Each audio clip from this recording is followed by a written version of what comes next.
السلام عليكم ورحمة الله وبركاته. إن الحمد لله نحمده ونستعينه ونستغفره ونؤمن به ونتوكل عليه ونعوذ بالله من شرور أنفسنا ومن سيئات أعمالنا. من يهده الله فلا مضل له ومن يضلل فلا هادي له. وأشهد أن لا إله إلا الله وحده لا شريك له وأشهد أن محمدا عبده ورسوله. أما بعد فقد قال الله عز وجل: فأعوذ بالله من الشيطان الرجيم. بسم الله الرحمن الرحيم. يا أيها الذين آمنوا اتقوا الله حق تقاته ولا تموتن إلا وأنتم مسلمون. وقال تعالى في آية أخرى: يا أيها الذين آمنوا اتقوا الله وقولوا قولا سديدا يصلح لكم أعمالكم ويغفر لكم ذنوبكم ومن يطع الله ورسوله فقد فاز فوزا عظيما. قال نبينا محمد صلى الله عليه وسلم: فإن خير الحديث كتاب الله وخير الهدي هدي محمد صلى الله عليه وسلم وشر الأمور محدثاتها وكل محدثة بدعة وكل بدعة ضلالة وكل ضلالة في النار. அளவற்ற அருளாளனும் நிகரில்லா பேர் அன்புடையவனுமான வல்ல அல்லாஹ்வின் திருப்பெயர் போற்றி நம்முடைய மஸ்ஜித் ரஹ்மானில் வைத்து நடைபெறக்கூடிய பெண்கள் பயான் நிகழ்ச்சியிலே நபி வழியில் நபித்தோழிகள் என்ற தலைப்பின் கீழ் உங்களிடத்தில் சில செய்திகளை பரிமாற ஆசைப்படுகிறேன். அன்புமிக்க சகோதரிகளே, தாய்மார்களே, அல்லாஹ் சுப்ஹானஹு வ தஆலா நமக்கு வழங்கிய மிகப்பெரிய ஒரு சொத்து யார் என்றால் முஹம்மது நபி ஸல்லல்லாஹு அலைஹி வஸல்லம். ஒவ்வொரு நேரத்திலும் நபிகள் நாயகம் ஸல்லல்லாஹு அலைஹி வஸல்லம் அவர்களை மகிழ்ச்சியிலும் துக்கத்திலும், வறுமையிலும் செலுசெழிப்பிலும், சோகத்திலும் சந்தோஷத்திலும், எல்லா நேரத்திலும் நாம் நினைத்து பார்க்க வேண்டிய ஒரு உயர்ந்த இறை தூதர் தான் முஹம்மது நபி ஸல்லல்லாஹு அலைஹி வஸல்லம் அவர்கள். ஏதோ இந்த ரமலானுடைய காலத்தில் மட்டுமே தூதரை நினைவு கூறுவதோ இபாதத்துகளை செய்வதோ நமக்கு பெரிதல்ல. எல்லா காலங்களிலும் இத்தூதரின் வழியிலே நாம் செயல்பட வேண்டும் என்பதற்காக வேண்டித்தான் இது போன்ற நிகழ்ச்சிகள் நடத்தப்படுகின்றன என்பதை நீங்கள் தெளிவாக புரிந்து கொள்ள வேண்டும். வாழ்க்கையில ஒவ்வொருத்தரும் இறை தூதரை எப்படி எடுத்துக்கொள்கிறார் என்றால், அவங்கவுங்க பிரச்சனைக்கு ஏதாவது ஒரு தீர்வு வரும்போது மட்டும்தான் இறை தூதர் என்ன சொன்னார் சொல்லுங்க என்று அந்த செய்தியை எடுத்து விட்டு பிறகு மறுபடியும் இறை தூதரை விட்டு தூரமாக சென்று விடுகிறார்கள். அதனால தான் அல்லாஹ் சுப்ஹானஹு வ தஆலா அத்தீஉல்லாஹ் வ அத்தீஉர் ரசூல், நீங்கள் அல்லாஹ்வுக்கும் தூதருக்கும் கட்டுப்படுங்கள், ரெண்டு சேர்த்து தான் சொல்லணும்னு அக்கீதா வயசா சொல்லும்போது கட்டுப்பாடு என்பது அல்லாஹ்வுக்கும் தூதருக்கும் சேர்த்து தான் பேசணும், அங்க பிரிச்சு பேசக்கூடாது. அல்லாஹ் கட்டுப்படுங்க பிறகு தூதருக்கு கட்டுப்படுங்க, இல்ல அல்லாஹ்வுக்கும் தூதருக்கும் நீங்கள் கட்டுப்படுங்கள் என்று அல்லாஹ் சுப்ஹானஹு வ தஆலா திருமறை குர்ஆன்ல பல வசனங்களை நமக்கு சொல்லி காண்பிக்கிறான். அத்தியுல்லாஹ் வ அத்தியுர் ரசூல், நீங்கள் கட்டுப்பட வேண்டும், முதலில் அல்லாஹ்வுக்கு தூதருக்கு கட்டுப்பட வேண்டும் என்று சொல்லி அல்லாஹ் சுப்ஹானஹு வ தஆலா நம்முடைய சிந்தனைகள் எல்லாத்தையும் கட்டுப்பட சொல்றான். அல்லாஹ் நம்ம மனசு எல்லாத்தையும் தூதர்கிட்ட கொண்டு போகணும். நம்முடைய விருப்பு வெறுப்புகள் எல்லாவற்றையும் தூக்கி கடாசி வீசிட்டு தூதர்கிட்ட நம்ம மனசை கொண்டு போய் வச்சு பார்த்து நம்மளை சரி பண்ணிக்கணும். அப்பதான் நம்ம உருப்படியாக நல்லவர்களாக மாறக்கூடிய ஒரு சூழ்நிலை உருவாகும். நமக்கு 1000 கான்செப்ட் இருக்கலாம், நிறைய அறிவு வளர்ந்துருக்கலாம், டெக்னாலஜி நிறைய தெரிஞ்சிருக்கலாம். என்னவா இருந்தாலும் என் கட்டுப்பாடு அல்லாஹ்வுக்கும் தூதருக்கும் தான் என்ற அளவிற்கு நம்முடைய கட்டுப்பாடு வர வேண்டும். இன்னைக்கு கட்டுப்பாடு என்பது இறை தூதருக்கும் கட்டுப்படுவது என்பது மிக தூரமான விஷயமாயிடுச்சு. இறை தூதருக்கு கட்டுப்படணுமா வேணாமா கொஸ்டின் மார்க் போட வேண்டிய ஒரு நிலையில பலரும் செயல்படக்கூடிய சூழ்நிலை பார்க்கிறோம். இறை தூதருக்கு கட்டுப்படணுமா வேண்டாமா என்றால் அல்லாஹ் குர்ஆன்ல சூரத்து நிசால ரசூல ஃபக்கத் அத்தா அல்லாஹ், யார் அல்லாஹ் தூதருக்கு கட்டுப்பட்டாரோ அவர்தான் அல்லாஹ்விற்கு கட்டுப்பட்டவராவார் என்று சொல்லி அல்லாஹ் சுப்ஹானஹு வ தஆலா திருமறை குர்ஆன்ல முதல்ல தூதர், அப்புறம் தான் அல்லாஹ் தன்னை கொண்டு வர்றான். கட்டுப்படுறது இந்த தூதருக்கு நீ கட்டுப்பட்டாதான் அல்லாஹ்வுக்கு நீ கட்டுப்பட்டவனாக ஆக முடியும் என்று நபிகள் நாயகம் ஸல்லல்லாஹு அலைஹி வஸல்லம் அவர்களை குறித்து அல்லாஹ் சுப்ஹானஹு வ தஆலா சொல்லி காண்பிக்கிறான். என்றால் நாம் எந்த அளவிற்கு அந்த கட்டுப்பாடை புரிந்திருக்கிறோம், விளங்கியிருக்கிறோம் யோசிச்சு பாருங்க. பல நேரத்தில் நம்ம கட்டுப்பாடு நம்மளை மீறி போய்விடுகிறது. குறிப்பிட்ட வயசு வரைக்கும், கல்யாணமான காலத்திலிருந்து குறிப்பிட்ட வயசு வரைக்கும் புருஷனுக்கு கட்டுப்படக்கூடிய ஒரு சூழ்நிலை. அதுக்கப்புறம் குறிப்பிட்ட குழந்தைகள் வளர்ந்துட்டாங்கன்னா குழந்தைகளுக்கு வாழ்நாளெல்லாம் கட்டுப்பட்டு உங்களுக்காகத்தான் வாழ்கிறேன், உங்களுக்காகத்தான் மரணிக்கிறேன்னு சொல்லி மவுத்து நேரத்திலையும் மக்க பேரை சொல்லி சொல்லி மரணிக்கக்கூடிய பலகீனமான ஈமான் கொண்ட தாய்மார்கள் எத்தனையோ பேர் இருக்கிறார். மவுத்து நேரத்துல கூட என் மக்களுடைய நிலைமை என்ன, எப்படி நீ வாழ்வ, எப்படி இருப்பேன்னு தெரியலையே என்று கண்ணீர் வடித்து கொண்டு உயிர் உடம்பை விட்டு பிரிகிறது என்று சொன்னால் எவ்வளோ பெரிய சோகமான வாழ்க்கையை வாழ்ந்து விட்டு அவர் உலகத்தை விட்டு பிரிந்து செல்கிறார் என்று யோசிச்சுப்பாரு. எல்லாமே இதற்குள் அடங்கி விடுகிறது. இன்னமா அம்பாலுக்கும் அவுலாதுக்கும் ஃபித்னா, உங்களுடைய சொத்துக்களும் குழந்தைகளும் உங்களுடைய சோதனை. இந்த சோதனையில அல்லாட்டிருந்து மீண்டு வரணும். அல்லாஹ் சோதிப்பான். நெருங்குறியா, என்ன நெருங்குறியா, இல்ல இந்த உலக இன்பத்தை நீ நெருங்குறியா அப்படின்னு நல்லா சோதிச்சுக்கிட்டே தான் இருப்பான். இல்லை நான் உலக இன்பத்தை நான் நெருங்குவேன், எனக்கு அதான் பிடிச்சிருக்குது, அதான் நான் ரொம்ப லைக் பண்றேன், அதான் என்ன ரொம்ப அட்ராக்ஷனா இருக்குது, அதான் என் கவனத்தை எல்லாத்தையும் திருப்பி இழுத்து வச்சு என்ன கொண்டாடுது என்று மக்க பின்னாடியே வாழ்நாள் எல்லாம் போய் கணவருக்கு கூட எதிராக செயல்படக்கூடிய பெண்கள் எல்லாம் நிறைய பேர் உருவாயிட்டாங்க. மக்க பின்னாடியே போய் போய் கணவரை கூட பொருட்படுத்தாம அந்த தூக்கி எறியக்கூடிய அளவிற்கு இறை தூதருக்கு கட்டுப்படாம போகும்போது எல்லா தப்பும் உள்ள வந்துடும். இறை தூதருக்கு கட்டுப்படாம ஒருத்தர் போயிட்டாங்கன்னா அவங்களுக்கு மேல எல்லாமே அவளுக்கு உலகம் எல்லாம் அப்படியே அலங்கரிச்சு காட்டப்பட்டு அதுக்கப்புறம் அவங்களால மீட்டு வெளியே கொண்டு வரணும்னு சொன்னா பெரிய பாடாயிரும், கஷ்டமாயிரும். குறிப்பிட்ட வயசுக்குள்ள அல்லாஹ் சுப்ஹானஹு வ தஆலா அந்த சிந்தனைக்கு உணர்த்தி இது ஹைரு இது ஷர்ரு. ஹைர்னா அல்லாஹ்வுடைய தூதர் சொல்றது மட்டும்தான் ஹைர், அல்லாஹ்வுடைய தூதர் சொல்றது மட்டும்தான் ஷர். அதனால நான் ஹைரை நான் ஏத்துக்கிறேன், அல்லாஹ்வுடைய தூதர் நமக்கு சொன்ன ஷர்ரை விட்டு நான் தூரமா நான் கொண்டு போய்க்கிறேன் என்று யாரெல்லாம் அந்த மாதிரி அல்லாஹ்வுடைய தூதர் தடுத்த காரியத்தை விட்டு தன்னை தூரமா கொண்டு வச்சுக்கிறாங்களோ அவங்க அருமையா வாழ்றாங்க.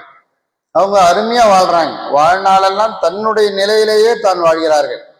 வாழ்நாளெல்லாம் இபாதத் என்றால் மக்கள் கணவர் எல்லாத்தையும் தாண்டி இபாதத்துனா என்னுடைய இபாதத்தை நான் தான் டிசைட் பண்ணுவேன் என்று 70-80 வயது ஆனாலும் பள்ளிவாசலுக்கு நடந்து வந்து சிரமப்பட்டு இறை தூதருடைய வழியில் நான் இருக்கிறேன்னு சொல்லி கட்டுப்பட்டு வாழக்கூடிய வயோதிக பெண்மணிகளும் இருக்கத்தான் செய்கிறார்கள். சகோதரிகள், எந்த அளவுக்கு யோசிச்சு பாருங்க, எந்த அளவுக்கு நாம் யோசித்து பார்க்க வேண்டும் என்று. இறை தூதருக்கு கட்டுப்படணும்னு சொன்னா கசப்பா தெரியுது. இறை தூதருக்கு கட்டுப்படணும்னு சொன்னா கசப்பான ஒரு விஷயமா தெரியுது. ஏன் இவ்வளவு வேஸ்ட் ஆக்குறீங்கன்னு யாராவது வீட்டுல நம்மளுடைய எச்சரிக்கை பண்ணாங்கன்னா உடனே கோவம் வந்துடும். ஏன் இவ்வளவு வேஸ்ட் ஆக்குறீங்க, என்ன காசன சும்மாவா வருது என்று ஏதாவது ஒரு வார்த்தை வந்து விட்டது என்றால் அங்க இறை தூதர் வேஸ்ட் ஆக்க விரும்பலையே. இறை தூதர் ஒலு செய்யும் போது 3 தடவை செய், 4வது தடவை செஞ்ச நீ வரம்பு மீறியவளாக ஆகிவிட்டாய். இறை தூதர் முகமது ஸல்லல்லாஹு அலைஹி வஸல்லம் அவங்க சொல்றாங்க, 3 தடவை ஒது செய்து விட்டு 4வது முறை நீ செய்தால் வரம்பு மீறி விட்டாய் என்று ஒதுவுல கூட வரம்பு மீறுவதை நபி ஸல்லல்லாஹு அலைஹி வஸல்லம் அவங்க தடுத்திருக்கிறாங்கன்னு சொன்னா எவ்வளோ பொருள்கள் வீணாகிறது. காலை நேரத்துல கொண்டு போய் உணவுகள் கொண்டு போய் கொட்டப்படுகிறது. இறை தூதருடைய வழியில் நம்ம போகலையேங்கிற கவலை உணர்வாது கொஞ்சம் இருக்குதா? இறை தூதருடைய வழியில நான் போகலையே, இறை தூதர் முகமது ஸல்லல்லாஹு அலைஹி வஸல்லம் அவங்க வயிறார 2 நாள் சாப்பிட்டதில்லையே, ஆயிஷா ரலியல்லாஹு அன்ஹா அவர்கள் வாழ்ந்த வாழ்க்கை இறை தூதருடைய வழியிலேயே வாழ்நாளெல்லாம் வாழ்ந்தாங்க. ஒரு 20 வயசுக்குள்ள அவங்களுக்கு அல்லாஹ் அவங்க ரசூலுல்லாவை நிக்கா செஞ்சு வச்சா அந்த ஏற்பாடு முடிந்து வாழ்நாளெல்லாம் அவங்க 50 வருட காலத்துக்கு மேலாக வாழ்ந்தாங்க. தூதரை விட்டும் அவர் மரணத்திற்கு பின்னால் பல வருட காலங்களாக வாழ்ந்தாங்க. இறுதி தூதர் முகமது ஸல்லல்லாஹு அலைஹி வஸல்லம் வழியில தான் வாழ்ந்தாங்க. நபிகள் நாயகம் ஸல்லல்லாஹு அலைஹி வஸல்லம் அவங்க ஆயிஷா ரலியல்லாஹு பார்த்து சொன்னாங்க, ஆயிஷாவே நீ என்ன செய், தர்மம் செய், தர்மம் செய், வலவு பிஷித்தி இத்தத்தி நார், நரகத்தை விட்டு உன்னை காப்பாற்றிக்கொள், வலவு பிஷித்தி தம்ரா, ஒரு பேரிச்சம்பள துண்டையாவது நீ தர்மம் செய்து நரகத்தை விட்டு உன்னை காப்பாற்றிக்கொள் என்று நபிகள் நாயகம் ஸல்லல்லாஹு அலைஹி வஸல்லம் அவங்க ஆயிஷா ரலியல்லாஹு அவங்க பார்த்து சொன்னாங்க. அப்ப ஆயிஷா ரலியல்லாஹு அன்ஹா அந்த வார்த்தையை கேட்டுட்டு சரி நம்ம கொடுக்குறோம் சொல்லி ஒரு தாய் வர்றாங்க, 2 குழந்தைங்க வர்றாங்க. அது மாதிரி நேரத்தில் ஆயிஷா ரலியல்லாஹு அன்ஹா பேரிச்சம்பளத்தை கொண்டு போய் கொடுக்குறாங்க. அந்த தாய் அந்த பிச்சு தன்னுடைய குழந்தைக்கு கொடுத்துட்டு தனக்கு எடுத்து வாயில போட போகும்போது அந்த குழந்தைங்க மறுபடியும் அம்மா வேணும் அப்படின்னு கேட்டப்போ அந்த தாய் தனக்கு இருக்கிற இன்னொன்னையும் அந்த மக்களுக்கே கொடுத்த அந்த சம்பவத்தை நம்ம ஹதீஸ் கிதாபில் பார்க்கிறோம் என்றால், ஆயிஷா ரலியல்லாஹு அன்ஹா அவங்க அந்த அவ்வளோ கஷ்டமான நிலைமையில கூட தர்மம் செய்வதை ஒரு வேதனைக்குரிய விஷயமா பார்க்கல, ஒரு காரியமான ஒரு விஷயமா பார்த்துருக்கிறாங்கன்னு சொன்னா நாம் யோசிச்சு பாருங்க, இன்னைக்கு எந்த அளவுக்கு தர்மம் பின்தங்கி போயிருக்கிறது. எந்த அளவுக்கு என்றால் நபி ஸல்லல்லாஹு அலைஹி வஸல்லம் மௌத்துக்கு பிறகு ஆயிஷா ரலியல்லாஹு அன்ஹா தர்மம் செய்யறாங்க. வர்றவங்க போறவங்களுக்கு எல்லாம் தர்மம் செய்யறாங்க. எவ்வளவு முடியுதோ அவ்வளவு தர்மம் செய்யறாங்க. அவங்க சகோதரி ஆயிஷா சகோதரி மகன் வேகமா வந்து தாயிட்ட வந்து தன்னுடைய சிற்றன்னைட்ட வந்து நீங்க செய்யாதீங்க, இப்படியே செஞ்சுட்டு இருந்தீங்கன்னா நீங்க நஷ்டவாளி ஆயிடுவீங்க, இப்படியே செஞ்சுட்டு இருந்தீங்கன்னா ஒண்ணும் இல்லாம ஆயிடுவீங்க, செய்யாதீங்கன்னு பிடிச்சி கையை பிடிச்சி தடுத்துடுறாரு. தடுத்தோன்னா அல்லாஹ் மேல ஆணையாக நிபந்தனை இல்லாத முறையில உன்ட்ட நான் பேச மாட்டேன் அப்படின்றார். நிபந்தனையற்ற முறையில உன்ட்ட பேச மாட்டேன் முடிவு பண்ணிடுறாங்க. அவரும் இப்போ அதுக்கப்புறம் வந்து பேச வர்றாரு. அவங்க பண்ண சத்தியத்துல உறுதியா இருக்கிறாங்க. உடனே ஒரு ஹதீஸ் புகாரில வரக்கூடிய செய்தி. அப்போ ஒரு நபி ஒரு குழு ரசூல் ஆயிஷா நாட்ட ஒரு மார்க்க விளக்கம் கேட்கறதுக்காக வேண்டி கிளம்பி வர்றாங்க. அப்ப இந்த அவருடைய சகோதரி மகன் உள்ளுக்குள்ள புகுந்து வேகமா வந்து தாய் மடியில அப்படியே படுத்துட்டு, தாயை உங்களுக்கு தெரியாதா, நபிகள் நாயகம் ஸல்லல்லாஹு அலைஹி வஸல்லம் அவங்க 3 நாட்களுக்கு மேல ஒரு நபர்கிட்ட பேசாம இருக்கக்கூடாதுன்னு சொல்லியிருக்காங்களா இல்லையா? யார் சலாம்ல முந்திக்கிறாங்களோ அவங்க தான் சிறந்தவர் அப்படின்னு சொல்லி சொன்னாங்களா இல்லையா அப்படின்னு சொன்னா கோவப்படாம அப்படியா அப்படின்னு கேட்டுட்டு அந்த ஹதீஸ் அக்செப்ட் பண்ணிட்டு உடனடியாக தன்னுடைய தவறை வாபஸ் வாங்கிட்டு அடிமைகளை உரிமை விடுறாங்க. எவ்வளவு கொடுக்க, ஏன்னா நிபந்தனையற்ற முறையில்னு சத்தியம் பண்ணிட்டாங்க. நிபந்தனையற்ற முறையிலே நான் பேச மாட்டேன்னு சத்தியம் பண்ணதுனால அவங்க அந்த நேரத்துல ஒண்ணுமே இல்லாம தர்மம் செஞ்சு அந்த அடிமையில உரிமை விட்டு தன்னுடைய சத்தியத்துக்காக வேண்டி பரிகாரத்தை பண்ணிட்டு இருக்கிறாங்கன்னு சொன்னா, ஆயிஷா ரலியல்லாஹு அன்ஹா அவங்களுடைய பாடத்தை பாருங்க, எந்த அளவுக்கு அவங்க வாழ்ந்திருக்கிறாங்க என்பதை நாம் யோசித்து பார்க்க வேண்டும் சகோதரிகள். ஆயிஷா ரலியல்லாஹு அன்ஹா அவங்க 2000க்கும் மேற்பட்ட ஹதீஸ்களை அறிவிச்சிருக்கிறாங்க. 2500 ஹதீஸ் அறிவிச்சிருக்கிறாங்க. ரசூலுல்லாஹி ஸல்லல்லாஹு அலைஹி வஸல்லம் வழியிலேயே தான் வாழ்ந்தாங்க. ரசூலுல்லாஹி ஸல்லல்லாஹு அலைஹி வஸல்லம் வாழ்க்கை என்னவோ அதுதான் என் வாழ்க்கை, அதுதான் என் வழிமுறை, அதுதான் எனக்கு சிறந்தது, அதுதான் காலத்துக்கும் சிறந்தது என்று ஆயிஷா ரலியல்லாஹு அன்ஹா அவங்க சட்ட நுணுக்கங்கள் எல்லாம் அப்படியே ஃபிங்கர் டிப்ல வச்சிருந்தாங்க. ரசூலுல்லாஹ் ஏதாவது ஒரு ஆயத்தை சொன்னா, இல்ல அல்லாஹ் இப்படி சொல்லியிருக்கானே அதுக்கு என்ன, அல்லாஹ் இப்படி சொல்லியிருக்கானே இப்படி என்ன, கேட்டு மார்க்க விளக்கத்தை பொறுமையா எல்லாமே நிதானமாக முழுமையாக வாங்கி சேகரிக்கக்கூடிய ஒரு கல்லூரியாக ஆயிஷா ரலியல்லாஹு அன்ஹா அவங்க வாழ்ந்தாங்க. மார்க்க சட்டங்களை அறியறதுல அவ்வளோ பெரிய நுணுக்கமான ஒரு பெண்ணாக அன்னை ஆயிஷா ரலியல்லாஹு அன்ஹா அவங்க வாழ்ந்தாங்களே, அந்த வாழ்க்கை முறை எங்கே போனது என்று யோசிச்சு பாருங்க. இன்னைக்கு அந்த வாழ்க்கை முறையெல்லாம் இன்னைக்கு பேருக்கு ஆயிடுச்சு. இன்னைக்கு பேருக்கான காரணத்தினால பெண் பிள்ளைங்கள்லாம் வெளியில போய் பேட்டி கொடுக்குற அளவுக்கு என்னுடைய சுய விஷயத்துல அதிகாரம் பண்றதுக்கு யாருக்கு தகுதி இல்லைன்னு டான்ஸ் ஆடிட்டு, புர்கா போட்டு டான்ஸ் ஆடிட்டு எல்லா அசிங்கத்தையும் பண்ணிட்டு என்னென்ன உலகத்தில் நடந்துட்டு இருக்கு யோசிச்சு பாருங்க. தாய் தந்தையர்கள், இஸ்லாமிய தாய் தந்தையர்கள் பிள்ளைகளை ஒழுக்கங்க பித்து தற்குவாவோட இறை தூதருடைய வழியில நாம இவர்களை உருவாக்கியே தீரணுமே. குழந்தைங்க ஒரு 10 வயசு ஆன காலத்துல இருந்து இறை தூதருடைய வழியில வாங்க. மரியம் அலைஹிஸ்ஸலாம் அவர்களை பற்றி அந்த மொத்த சூறாவையும் கற்றுக் கொடுப்பது எங்கள்ல ஒரு பெரிய கடமையாக நான் உணர்ந்திருக்கிறோம் சொல்லி உமரலுடைய ஆட்சி காலத்துல அவங்க சொல்லி காமிக்கிறாங்க. நாங்க பெண் மக்களுக்கெல்லாம் சூரா மரியம நாங்க கற்றுத் தருவோம் என்ற அளவுக்கு எனக்கு சொல்லி தந்திருக்கிறாங்க. இன்னைக்கு எத்தனை பேர் மரியம் சூறாவை கற்று அதோடைய கருத்து எனக்கு தெரியும்? மரியம் சூறால சூரத்து நூர் 24வது அத்தியாயம், 19வது அத்தியாயம் மரியம் அத்தியாயம், இந்த சூறாக்கள் எல்லாம் ஓரளவுக்கு சாராம்ச கருத்தை எடுத்து வச்சு நான் விளங்கி இறை தூதருடைய வழியிலத்தான் என் குடும்பம் போயிட்டு இருக்குது. எந்த கிராஸ் லைன் உள்ள வரவே இல்லை. நாங்க எங்க தூதரை உயிருக்கு மேல மதிக்கிறோம். கபருடைய வாழ்க்கையில தூதர் அப்படியே எனக்கு காட்டப்படும். ஆமா, இவர் எங்க தூதர் தான் என்று யாருக்கு வரும்? முழுசா எடுத்து பின்பற்றவங்களுக்கு தான் வரும். அறகுறையை எடுத்து பின்பற்றவங்களுக்கு வராது. முழுசா எடுத்து பின்பற்றவங்களுக்கு தான் வரும். இறை தூதருடைய எல்லா விஷயங்களும் காலையில விழித்ததிலிருந்து இரவு தூங்க செல்லுகின்ற வரை இறை தூதர் எனக்கு என்ன சொல்லி தந்தாரோ அதுதான் எனக்கு வாழ்க்கை நெறி என்ன என்றால் அது அல்லாஹ் சொல்லி தந்தது. அது இறை தூதர் தானா உருவாகி தானா தன்னுடைய கற்பனையில தானா ஒரு சிந்தனையில தனக்கு தோணுதெல்லாம் சஹாபா பெருமக்களை வச்சு இறை தூதர் சட்டத்தை வகுக்கல. இறை தூதர் முகமது நபி ஸல்லல்லாஹு அலைஹி வஸல்லம் அவங்க எல்லா வகையிலும் இந்த மனித சமுதாயத்தின் மீது முழு அக்கறை கொண்டுதான் இறை தூதர் ஸல்லல்லாஹு அலைஹி வஸல்லம் வார்த்தெடுத்திருக்கிறார்கள். அந்த உழைப்பை நான் மதிக்கிறேன் என்று நாம் மதிக்க வேண்டும் சகோதரி. அந்த உழைப்பை நாம் மதிக்க வேண்டும். அதைத்தான் நாம் சிந்திக்க வேண்டும். சூரா மரியம் சூறாவை இன்னைக்கு எத்தனை பேர் நான் பெண் குழந்தைகளுக்கு நான் கற்றுக் கொடுத்துட்டேன்னு சொல்றவங்க எத்தனை பேர் இருக்கிறீங்க சொல்லுங்க? மரியம் சூறா என் பிள்ளைகிட்ட கேட்டா மரியம் சூறால என்னமா இருக்குது கண்டென்ட் இருக்குன்னு கேட்டா ஒரு 10 பாயிண்ட்ஸ் சொல்லுவான். 10 பாயிண்ட்ஸ் கேதர் பண்ணி பாயிண்டா அழகா ஏமா இந்த சட்டம் இருக்குமா, இந்த விஷயம் இருக்கு, இந்த விஷயம் இருக்குது, இந்த சூறால இந்த மாண்பு இருக்குது அப்படின்னு சொல்ற அளவுக்கு எத்தனை தாய்மார்கள் தன்னுடைய பெண்மக்களை உருவாக்கி இருக்கீங்க சொல்லுங்க பார்க்கலாம். சூரத்து நூறுல ஒரு 5 சட்டம், இந்த சட்டம் இதனால, இந்த சட்டம் இதனால, இந்த சட்டம் இதனால, இப்படி 5 சட்டம் இருக்குது. இந்த 5 சட்டம் எளிமையா புரியிற சட்டம் தான். ரொம்ப பாரதூரமான சட்டமெல்லாம் கிடையாது. மதரசாக்கு போய் தான் மனப்பாடம் பண்ணணுங்கிற சட்டம் கிடையாது. எளிமையான சட்டம்.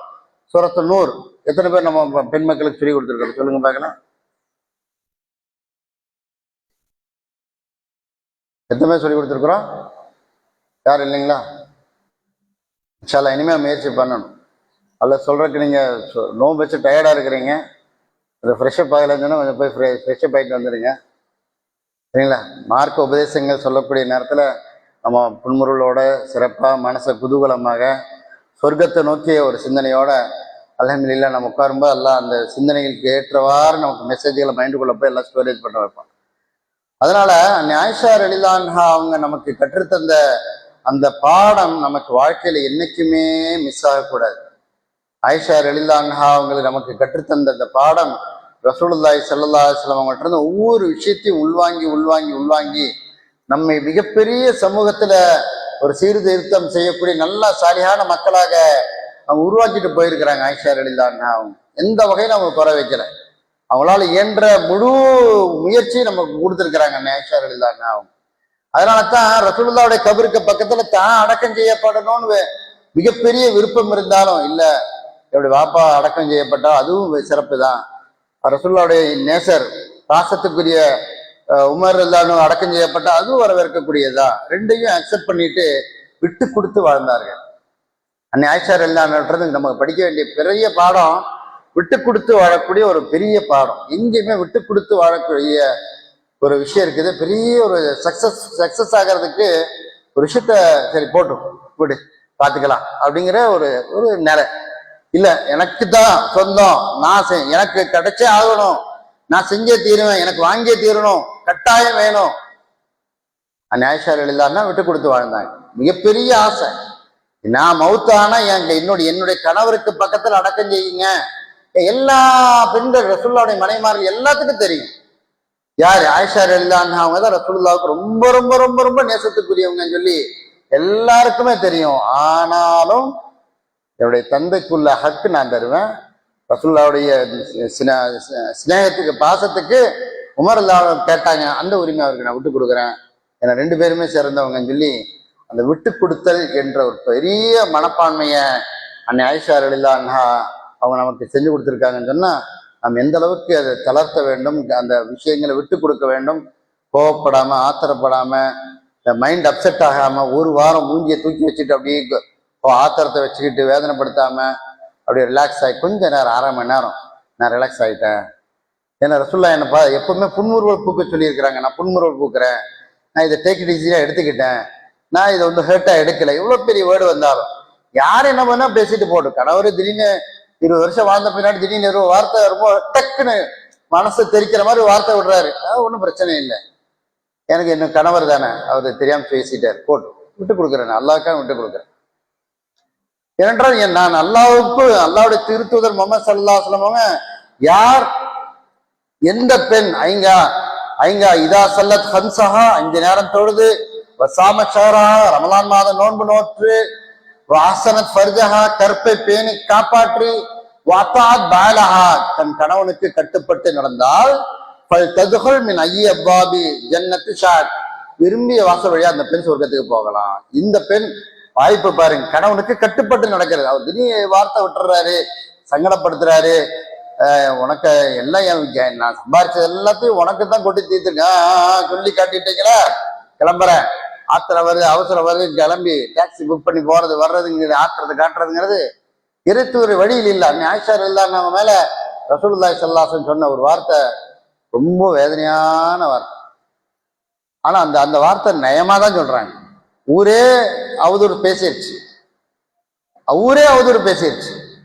ஏன்னா வந்தது அந்த மாதிரி. கடைசியில ஒரு நபரோட ஆயிஷா ரலியல்லாஹு வர்றாங்க, அவருக்கும் இவங்களுக்கு சம்பந்தமே ஒண்ணுமே தப்பா நடக்கல. அவர் பார்த்தோன்னே இன்னால் இராஜுங்கிறாங்க. இவங்க மாலையை தேடி எடுத்துடுறாங்க. அப்புறம் ஒட்டகத்துல ஏறுறாங்க. அவர் தனியா வர்றாரு, இவங்க தனியா, எதுவுமே நடக்கல. ஊருக்குள்ள வந்தோடனே ஊர்ல இருக்க ஃபித்னா முனாஃபிக்கள் எல்லாம் அவதூறுக்கு பேச ஆரம்பிச்சிட்டாங்க. ரசூலுல்லாவே மனிதர் தான் அப்படிங்கிறக்காண்டி அல்லாஹ் மஷூரா போற அளவுக்கு ஒரு சூழ்நிலை ஏற்படுத்திட்டா. இந்த மாதிரி நேரத்துல ரசூலுல்லாஹ் ஆயிஷா ரலியல்லாஹு அன்ஹா திடீர்னு கோபத்தை கொட்டி தீர்க்கவே இல்லை. அமைதியா வர்றாங்க, அமைதியா போறாங்க, அமைதியா வர்றாங்க, அமைதியா போறாங்க. ஆயிஷா ரலியல்லாஹு அன்ஹா ஒரே இது. இப்ப நம்ம வீட்டுல கணவர் பேசாம இருந்தாச்சுன்னா, ஏன் ஏன் ஏன் பேசாதளவு நான் என்ன பாவம் பண்ணேன், ஏன் அவர் பேசாம இருக்காரா, ஏதோ டிஸ்டர்பா இருக்காரு, அவரா வரட்டும், அவரா ரிலாக்ஸ் ஆகி வரட்டும், அவரா மீண்டு வரட்டும், அவரா ரெடி ஆகி வரட்டும் சொல்லி விட்டு கொடுக்கணும். ஒரு கணவர் மனிதன், அவர் மனிதன் தான். பல இடங்களுக்கு போறவர், சம்பாதிக்கிறவர், உழைக்கிறவர், ஏதோ உடல் தளர்வு இருக்கும், பாதிப்பு இருக்கும், மன உளைச்சல் இருக்கும், எல்லாத்தையும் மனைவிட்ட சொல்லிட்டு இருந்தா அவன் ஏத்துக்கிற மன வலிமை அவளுக்கு இருக்காது. எதுக்கு போய் சொல்லிக்கிட்டுன்னு சொல்லி அவரு தளர்த்தலாம், பேச்சை கட்டுப்படுத்தலாம், இல்லை அமைதியா எங்கேயாவது இடத்துல போய் உட்காரலாம், உறவுக்காரங்க வீட்டுக்கு போயிட்டு வரலாம், எதா இருந்தாலும் அவர் வரட்டும், மீண்டு வரட்டும், அது வரைக்கும் நம்ம பொறுமையா இருப்போம்னு சொல்லி அந்த சபுரை கையாளக்கூடிய மரியம் அலைஹிஸ்ஸலாமுடைய சபுரை, அழகான சபுரை எவ்வளவு தூரம் ஆயிஷா ரலியல்லாஹு கடைபிடிச்சாங்க, கோவிக்கவே இல்லை. இதா அல் மம்தி புகாரில வருது, பெரிய ஹதீஸ் அதான், அவங்களே அறிவிக்கிறாங்க. பெரிய இஃப் ஆயிஷா ரலியல்லாஹு மீது உள்ள அவதூறு என்று வந்திருக்கிறது. இதா அல் மம்தி இலா கம்பின், ஆயிஷாவே ஏதாவது ஒரு தவறின் பக்கம் நீ சார்ந்திருந்தால் ஃபஸ்தக்ஃபிரில்லாஹ், அல்லாஹ்ட்ட மன்னிப்பு, பாவ மன்னிப்பு தேடிக்கோ. நீ நிரபராதி என்று இருந்தால் அல்லாஹ் உன்னை நிரபராதி என்று எனக்கு தெரிவிப்பான். என்ன சொன்னாங்க, என்ன சொன்னாங்க, கவனிக்கிறீங்களா சகோதரிகளே? என்ன சொன்னாங்க, நீ ஏதாவது ஒரு தவறின் பக்கம், தன்புனா சின்ன தப்பு, ஒரு பொய் சொல்ற மாதிரி சின்ன சின்ன விளையாட்டுத்தனமா செய்யற தன்பு, தன்புன்னா தன்புங்கிறது சின்ன பாவம். ஒரு அந்த மாதிரி வார்த்தையை தான் யூஸ் பண்ணி பாவத்தின் பக்கம் சார்ந்திருந்தால் அல்லாஹ்ட்ட இஸ்திக்ஃபார் செஞ்சுக்கோ. ஏன்னா எனக்கு மைண்டு சுற்றி பார்த்தப்போ என்னவோ டிஸ்டர்ப் ஆகுது, ஆனா இது அல்லாஹ் தான் எனக்கு சொல்லணும் என்னங்கிறது அப்படின்னு சொல்லிட்டு, அதே நேரத்துல நீ நிரபராதின்னு சொன்னா அல்லாஹ் கண்டிப்பா எனக்கு இறக்கி தீர்வு சொல்லுவான் அப்படின்னு சொல்லி நபி ஸல்லல்லாஹு அலைஹி சொன்னோடனே ஆயிஷா ரலியல்லாஹு வந்த கண்ணீர் டப்பு ஸ்டாப் ஆயிடுச்சு. ஸ்டாப் ஆயிடுச்சு. இனிமேல் பேசுறதுக்கு ஒண்ணுமே இல்லை. இனிமேல் பேசுறதுக்கு ஒண்ணுமே இல்லை. விசாம இருக்கிறாங்க. அல்லாவா சொல்ற வரைக்கும் ஒரு 10-11 வசனம் சூரத்து 100ல அப்படியே இறங்கி, நீங்க நல்ல விதமா நினைக்க வேண்டாமா, ஒருத்தரை பத்தி நினைக்க வேண்டாமா, நீங்க அல்லாவுடைய தவணை மட்டும் முந்தி இருக்காவிட்டால் அல்லாவுடைய தண்டனை இந்த மாதிரி விஷயத்துல ஈடுபட்டவங்களுக்கு அல்லாவுடைய தண்டனை அப்படியே இறங்கி இருக்கும். இருந்தாலும் அல்லாஹ் உங்க மேல கருணை காட்டியிருக்கான்னு சொல்லிட்டு, அல்லாவுடைய அருளும் கருணையும் இல்லை என்றால் நீங்கள் நஷ்டவாளியா போயிருப்பீங்க. ஒரு பெண்ணின் மீது நீங்க நல்ல விதமா எண்ணி இருக்க வேண்டாமா அப்படின்னா கண்டிச்சு அல்லாஹ் வசனத்தை இறக்கணும்ல. ஆயிஷாவே அல்லாஹ் உன்னை நிரபராதின்னு சொல்லிட்டான் அப்படின்னு வசனத்தை கொண்டு போறாரு ரசூலுல்லாஹி ஸல்லல்லாஹு அலைஹி வஸல்லம். கொண்டு போன உடனே ஆயிஷா ரலியல்லாஹு அன்ஹா அவங்க அந்த நேரத்துல, நான் அல்லாஹ்ட்ட நான் முறையிடுறேன், நான் அல்லாஹ்வை சார்ந்து இருக்கிறேன்னு சொல்லிட்டு கொஞ்சம் ஒரு செல்லத்தனமான ஒரு கோபத்தை, சின்ன கோபத்தை காட்டிட்டு அதுக்கப்புறம் மீண்டு வந்து அந்த வாழ்க்கையில இறுதி கட்டம் வரைக்கும் ரசூலுல்லாவோட அட்டாச்மெண்டா இருக்கிறாங்க. ஊரே சேர்ந்து பேசும்போது என்ன எப்படி பேசலாம், உங்களுக்கு எப்படி தோணுச்சு, யார் உங்களுக்கு மைண்ட்ல கொண்டு வந்து கொடுத்தா, எப்படி நீங்க இப்படியெல்லாம் மாறலாம் என்று எந்த விதமான ஆக்ரோஷம் இல்லை. காரணம், தூதரை முழுசா புரிஞ்சிருந்தாங்க. ஒரே ஒரு செய்தி என்ன, ஆயிஷாவே நீ கோபமா இருந்தா முகமதுடைய உயிர் இப்ராஹிமுடைய உயிர் யாருக்கு கைவசம் இருக்கிறதோ அவன் மீது ஆணையாக என்று சொல்வாய். நீ சந்தோஷமா இருந்தா முகமதுடைய உயிர் யார் கைவசம் இருக்கிறதோ அவன் மீது ஆணையாக என்று சொல்லு. ஆமா கரெக்டு தான், சரிதான், நான் அப்படிதான் அப்படின்னு சொல்லிட்டு ஆயிஷா ரலியல்லாஹு அன்ஹா அவங்க அந்த மாதிரி இறைத்தூதருடைய வழியிலேயே இருந்தாங்க. ஆரம்ப கட்டத்துல ரசூலுல்லாஹும் ஆயிஷா ரலியல்லாஹு ஓட்டப்பந்தயம் வச்சாங்க. அதுல ஆயிஷா ரலியல்லாஹு ஜெயிச்சுட்டாங்க. கொஞ்சம் உடம்பு வந்த பின்னாடி வா ஓட்டப்பந்தயம் வச்சுக்கலாம்னு சொன்னப்போ நான் வரமாட்டேன்னு சொல்லல. சரி வாங்க அப்படின்னு சொல்லி இறைத்தூதர் வழியில வாங்க ஓடலாம்னு சொல்லி 2 பேரும் ஓடினாங்க. அப்போ ஆயிஷா எல்லாம் கொஞ்சம் உடம்பு வச்சுட்டாங்க, முடி தோத்துட்டாங்க. அதுக்கு சரியா போச்சுன்னு சொல்லி விளையாட்டா நபி ஸல்லல்லாஹு அலைஹி வஸல்லம் சொல்லிட்டு அவங்க அதை விட்டுடுறாங்க. அப்போ ஆயிஷா ரலியல்லாஹு அன்ஹா அவங்களுடைய அந்த பாசமும் நேசமும் இறை தூதர் மேல கடைசி வரைக்கும். கடைசி நேரத்துல கணவர் திடீர்னு தளர்ந்து இருக்கிறாருன்னு வைங்களேன், தளர்ந்து என்ன இவர் சொல்ல வர்றாரு, என்னமா சொல்றீங்க, ஆனா என்னன்னு எனக்கு புரியலைங்கன்னு அழுகிற பொம்பளைலாம் இருக்கிறாங்க. ஆயிஷா ரலியல்லாஹு கணவர் பிரியறாருங்கிறது தெரியுது, கணவர் பிரியறாருன்னு தெரியும். 20-25 வயசுக்குள்ள எவ்வளவு மெச்சூர்டு பாருங்க. இறை தூதர் வழியிலேயே இருந்தாங்க வாழ்க்கை ஃபுல்லா.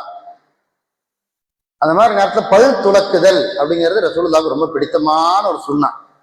அந்த விஷயத்த இவங்களும் விருப்பமான வச்சிருந்தாங்க, கவனிச்சுக்கிட்டே இருந்திருக்கிறாங்க.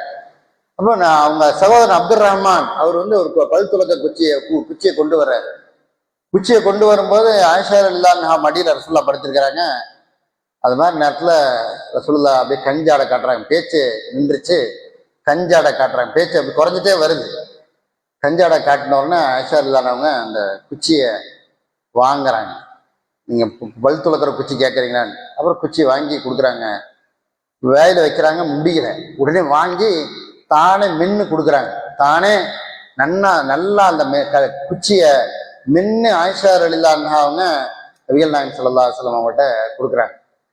கொடுத்தோன்னு நபி ஸல்லல்லாஹு அலைஹி வஸல்லம் அப்படி நிதானமா அழகா பல்லு விளக்கிட்டு, அந்த நாள் மாதிரி ரசூலுல்லாஹ் எந்த நாளையும் பல் துலக்கவில்லை. காரணம், பல் துலக்குவது என்பது வாய்க்கு தூய்மையை, சுகாதாரத்தையும் அல்லாஹ்வுடைய பொருத்தத்தையும் பெற்றுத்தரும் என்று நபிகள் நாயகம் ஸல்லல்லாஹு அலைஹி வஸல்லம் அவங்க சொன்னதுனால ஆயிஷா ரலியல்லாஹு அன்ஹா அவங்க இந்த காரியத்தை செஞ்சுட்டு, என்னுடைய உமிழ்நீரும் என்னுடைய கணவருடைய உமிழ்நீரும் இறைத்தூருடைய உமிழ்நீரும் கலந்ததை எண்ணி நான் மிகப்பெரிய மகிழ்ச்சி அடைகிறேன் என்று மரணத்திற்கு பிறகுள்ள காலகட்டத்துல அன்னை ஆயிஷா ரலியல்லாஹு அன்ஹா அவங்க சொல்லி காமிக்கிறாங்கன்னு சொன்னா, இன்னைக்கு யோசிச்சு பாருங்க சகோதரிகளே, நபி ஸல்லல்லாஹு அலைஹி வஸல்லமுடைய மரண நேரத்துல ஆயிஷா எல்லாம் எப்படி ஃபேஸ் பண்ணியிருப்பாங்க. நம்முடைய வாழ்க்கையில நம்ம குடும்ப கணவர்களுக்கு அல்லாஹ் ஆயுசை நீட்டிச்சு வைக்கட்டும், அந்த மாதிரி சில சோதனைகள் கஷ்டங்கள் வரும்போது நம்முடைய புலம்பல்கள் எப்படி இருக்குது என்று யோசிச்சு பாருங்க. எந்த அளவுக்கு கட்டுப்பாட்டு உணர்வோடு நம்ம வார்த்தை அமைந்திருக்கிறது என்று நாம் யோசித்து பார்க்க வேண்டும். ஒவ்வொரு தருணத்திலையும் நபிகள் நாயகம் ஸல்லல்லாஹு அலைஹி வஸல்லம் அவங்களோட அன்னை ஆயிஷா ரலியல்லாஹு அன்ஹா எவ்வளவு அட்டாச்மெண்டா இருந்தாங்களோ அந்த ஒரு நெருக்கம் நமக்கு வரும். காரணம் எல்லாமே மார்க்கம். ரசூலுல்லாஹ் சொன்னது எல்லாமே நமக்கு மார்க்கம் என்று ஆயிஷா ரலியல்லாஹு அதை மனசுல தாங்கி வச்சு அதை அப்படியே கடைபிடிச்சாங்க. அதுல எந்த விதமான தளர்வையும் அவங்க ஏற்படுத்தவே இல்லை. எந்த விதமான தளர்வையோ அது கவனக்குறைவையோ கோபதாபத்தையோ அவங்க கொட்டி தீர்க்கவில்லை. இரவு நேர இபாதத்துல கூட இந்த 8 ரக்காத் தொழுவதற்கு ஆதாரமே ஆயிஷா ரலியல்லாஹு அன்ஹா சொல்ற ஹதீஸ் தான். 35 வருஷமா நம்ம சொல்லிட்டு இருக்கிறோம். 8 ரக்காத் தொழுவதற்கு என்னப்பா ஆதாரம்? ஆயிஷா ரலியல்லாஹு அன்ஹா அவர்கள் கூறினார்கள்.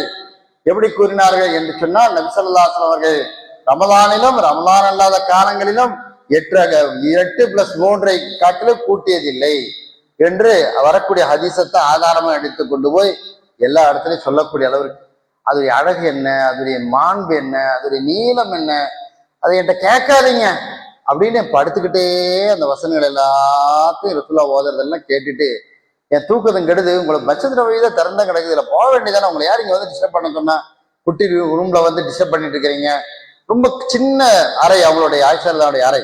அந்த சின்ன அறையில ரசூலுல்லாஹி ஸல்லல்லாஹு தொழுகை சஜ்தா போகும்போது காலால கையால கால ஒரு லைட்டா குத்து வாங்கலாமா, கொஞ்சம் கவனமா இருங்க, சோறு இருக்கிறவங்க கொஞ்சம் முகம் கழிட்டு வந்துருங்க இன்ஷா அல்லாஹ், சபை கொஞ்சம் சிறப்பா இருக்கட்டும், அல்லாஹ் சிறப்பாகிட்டார். அப்போ அன்னை ஆயிஷா ரலியல்லாஹு அன்ஹா அவங்க படுத்திருக்கும் போது ரசூலுல்லாஹ் கால்ல தொட அவங்க காலை மடிச்சுக்குவாங்க, ரசூலுல்லாஹி ஸல்லல்லாஹு அலைஹி சஜ்தா பண்ணுவாங்க. இப்படித்தான் அந்த தொழுகை நடந்திருக்குது. நினைச்சிருந்தா நபி ஸல்லல்லாஹு அலைஹி வஸல்லம் அவங்க வேற ஏதாவது டைரக்ஷன்ல படுக்க சொல்லியிருக்கலாம், அல்லது பள்ளிக்குள்ள போக சொல்லியிருக்கா, பள்ளிக்குள்ள அவரு போயிருக்கலாம்.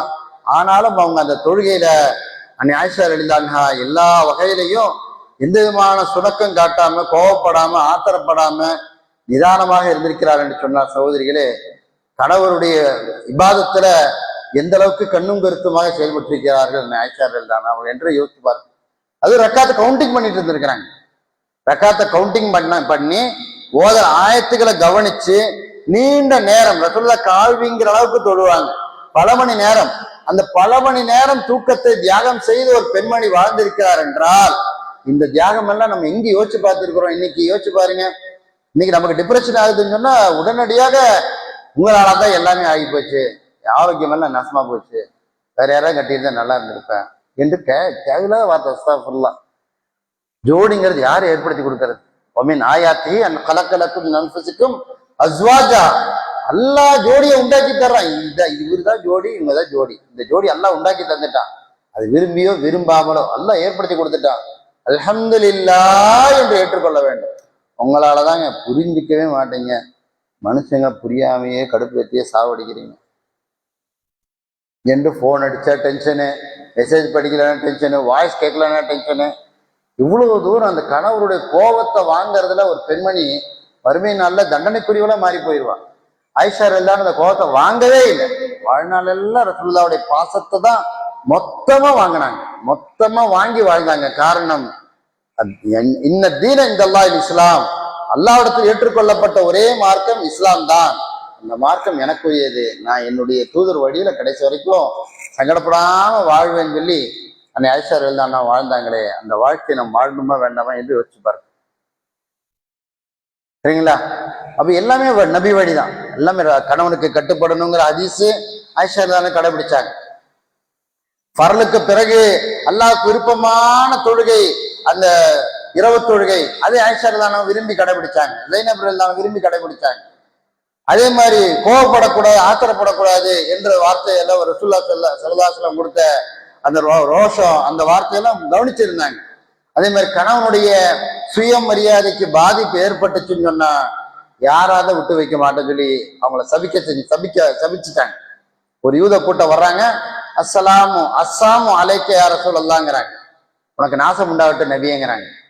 உடனே நபி ஸல்லல்லாஹு அலைஹி வஸல்லம் அவங்க வலைக்கும் அப்படின்றாங்க. என்ன சொல்றாங்க? வலைக்கும் அப்படின்றாங்க. உடனே ஆயிஷா ரலியல்லாஹு அவங்க ரசூலுல்லாஹ் அவங்க என்ன சொன்னாங்க உங்களுக்கு தெரியலையா? நான் என்ன சொன்னேன் நீ பார்க்கலையா ஆயிஷாவே அப்படின்னு. அப்போ ரசூல் ஸல்லல்லாஹு அலைஹி வஸல்லம் அவங்க சொல்றாங்க, இன்ன ஆயிஷாவே ரிஃப்க கடைபிடி. ஆயிஷாவே என்ன கடைபிடி? என்ன கடைபிடிங்க?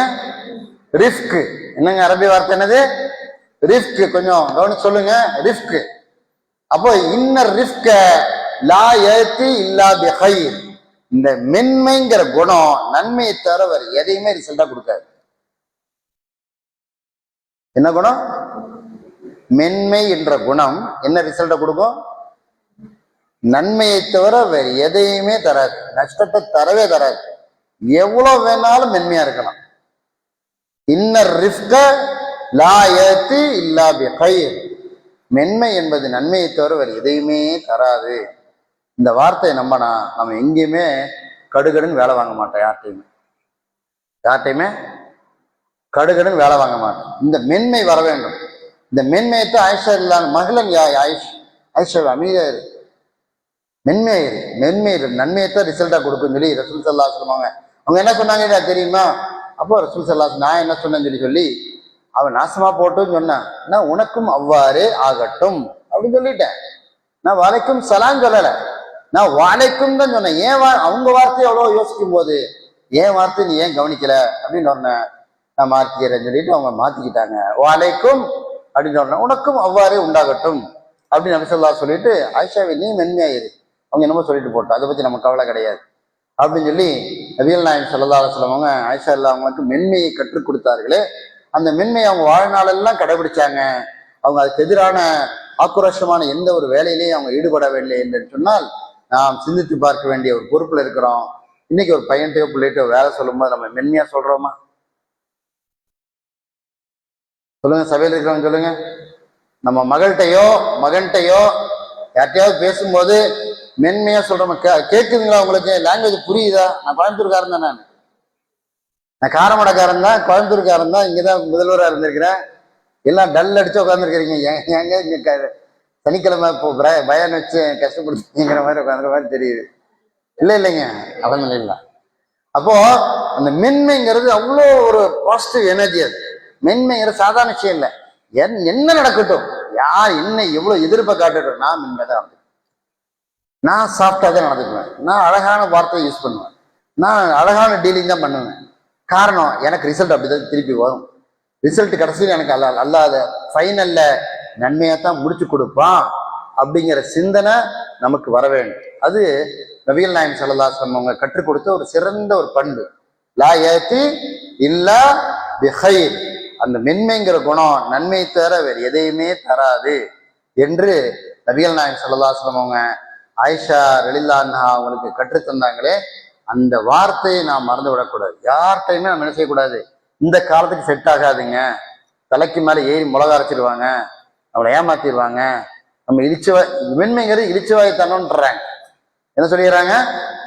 மென்மைங்கிறது இழிச்சுவாயத்தை பழக்க தெரியாதவரு, மென்மைன்னு பேசிட்டு இருக்கிறாரு, எந்த காலத்துல இருக்காருன்னு தெரியல, இப்படிங்கிற மாதிரிலாம் பேச ஆரம்பிச்சிடுறாங்க. இல்ல, எவ்வளோ கேமனால் இருக்கிற வரைக்கும் மென்மை குட் ரிசல்ட்டை தான் கொடுக்கும், நல்ல ரிசல்ட்டை தான் கொடுக்கும். என்னைக்குமே அது நம்ம தோக்கடிக்காது என்பதை புரிந்து கொள்ள வேண்டும். சரிங்களா? அப்துல் ரஹ்மான் சுதேசி அவருடைய தாயார் அவங்க பையனை பார்த்து அவர் ரொம்ப சேட்டக்காரரா இருப்பாராம். அப்ப தாயார் அவங்க பையனை பார்த்துட்டு, அல்லாஹ் உன்னை ஹரம் ஷரீஃபுக்கு இமாம் ஆக்கிடுவான், ஏன் இப்படி பண்ணிட்டு இருக்கிற அப்படின்னு சொல்லி அடிக்கடி திட்டுற வார்த்தை இதுதான். திட்டுற வார்த்தை என்னது? ஹரம் ஷரீஃபுக்கு இமாம் ஆயிரோடா, நீ ஏன்டா இவ்வளவு சேட்டக்காரனா இருக்கிற, ஏன்டா இப்படின்னு சொல்லிட்டே இருப்பாங்களாம். அவரு இதை நினைவு கூறுறாரு ஒரு சபையில. அவர் பயான் பண்ணிட்டு இருக்கிறக்க இரஹமுல்லா அலா உம்மி அப்படி இடையில சொல்லிட்டே இருக்கிறார். பயான் பண்ண இடையில நிறுத்திட்டு இரஹமுல்லா அலா உம்மி, ரஹிமல்லா அலா உம்மி, என் தாய் மேல அல்லா கருணை காட்டட்டும் சொல்லிட்டே இருக்காரு. எல்லாம் முடிச்ச பின்னாடி என்ன இடையில அம்மாவுக்கு அல்லா ரஹமத் செய்யட்டும் சொல்லிட்டே இருக்கிறீங்க, என்ன காரணம்? இல்ல, நான் சின்னதுல ரொம்ப சேட்டைக்காரனா இருந்தேன், எங்க அம்மா சேட்டை பண்ணும் போதெல்லாம் அல்லா உன்னை ஹரம் ஷரீஃப்க்கு இமாம் ஆக்கிற போறான், ஏன்டா இப்படி பண்ற, மாத்திக்கோ என்று சொல்லி என்னை மாத்தினாங்க.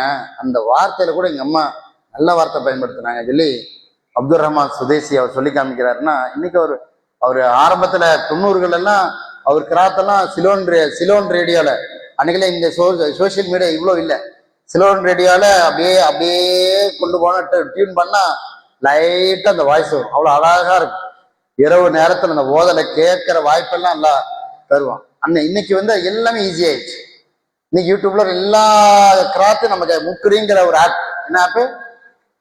அல் முக்ரி அப்படிங்கிற ஆப்பு மூலமாக இன்னைக்கு கிராத் அப்படியே இறக்கி கேட்கலாம். அவ்வளோ தூரம் எல்லாம் இன்னைக்கு கல்வியை கொடுத்துருக்கான். என்ன கிராத்தை வேணா கேட்கலாம், ஆயத்தை எடுத்து போட்டு அந்த ஆயத்த கிராத்தை கேட்டு டெவலப் பண்ணலாம்.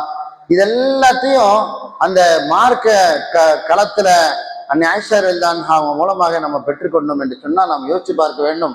எந்த அளவுக்கு அந்த உலகத்துல நமக்கு மார்க்கத்தை ஆயிஷா ரலியல்லாஹு அவங்க எளிமைக்கு உட்படுத்தி கொடுத்துட்டு போயிருக்கிறாங்க என்று யோசிச்சு பார்க்க வேண்டும். அல்லாஹ் ஒவ்வொருத்தனுக்கும் தண்டனை கடுமையாக்கிடுவான்.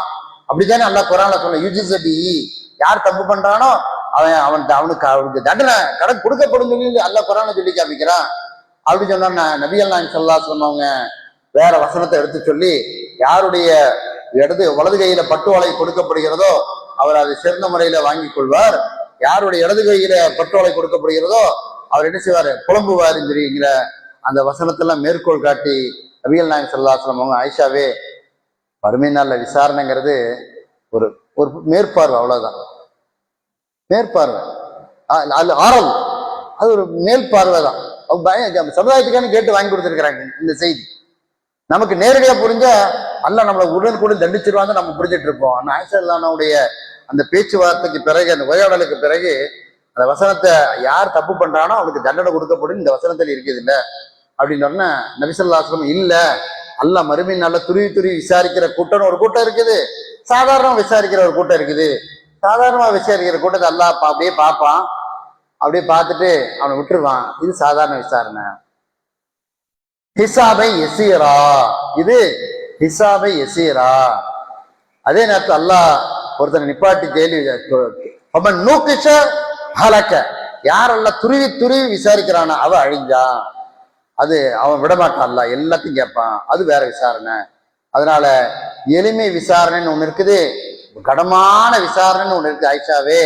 அதனால எல்லாத்துக்கும் எல்லாம் தண்டனை கொடுத்துருவான், நீ பயப்பட வேண்டாம் அப்படின்னு சொல்லி மார்க்கத்தை நபிகள் நாயகம் ஸல்லல்லாஹு அலைஹி வஸல்லம் அவங்க ஆயிஷா ரலியல்லாஹு அவங்களுக்கு மறுமை விசாரணைங்கிறது இப்படித்தான் எளிமையா இருக்கும். இன்னொன்னு ரொம்ப பாரமா இருக்கும். பாரமானது எல்லாத்துக்கும் சொல்லி யோசிக்க வேண்டாம் அப்படின்னு சொல்லி மார்க்கத்தை நபி ஸல்லல்லாஹு அலைஹி வஸல்லம் அவங்க ஆயிஷா ரலியல்லாஹு அவங்களுக்கு புரிய வச்சாங்க. அன்பானவர்கள், எனவே நாம் தூதர் வழியில எந்த அளவுக்கு நபித்தோழிகள் இருந்தார்கள் என்று சொல்லி நாம பார்த்தோம் என்றால், ஆயிஷா ரலியல்லாஹு அன்ஹா அவங்க நம்ம பார்த்திருக்கிறோம், ஜைனப் ரலியல்லாஹு அன்ஹா அவங்கள நம்ம பார்க்கிறோம்.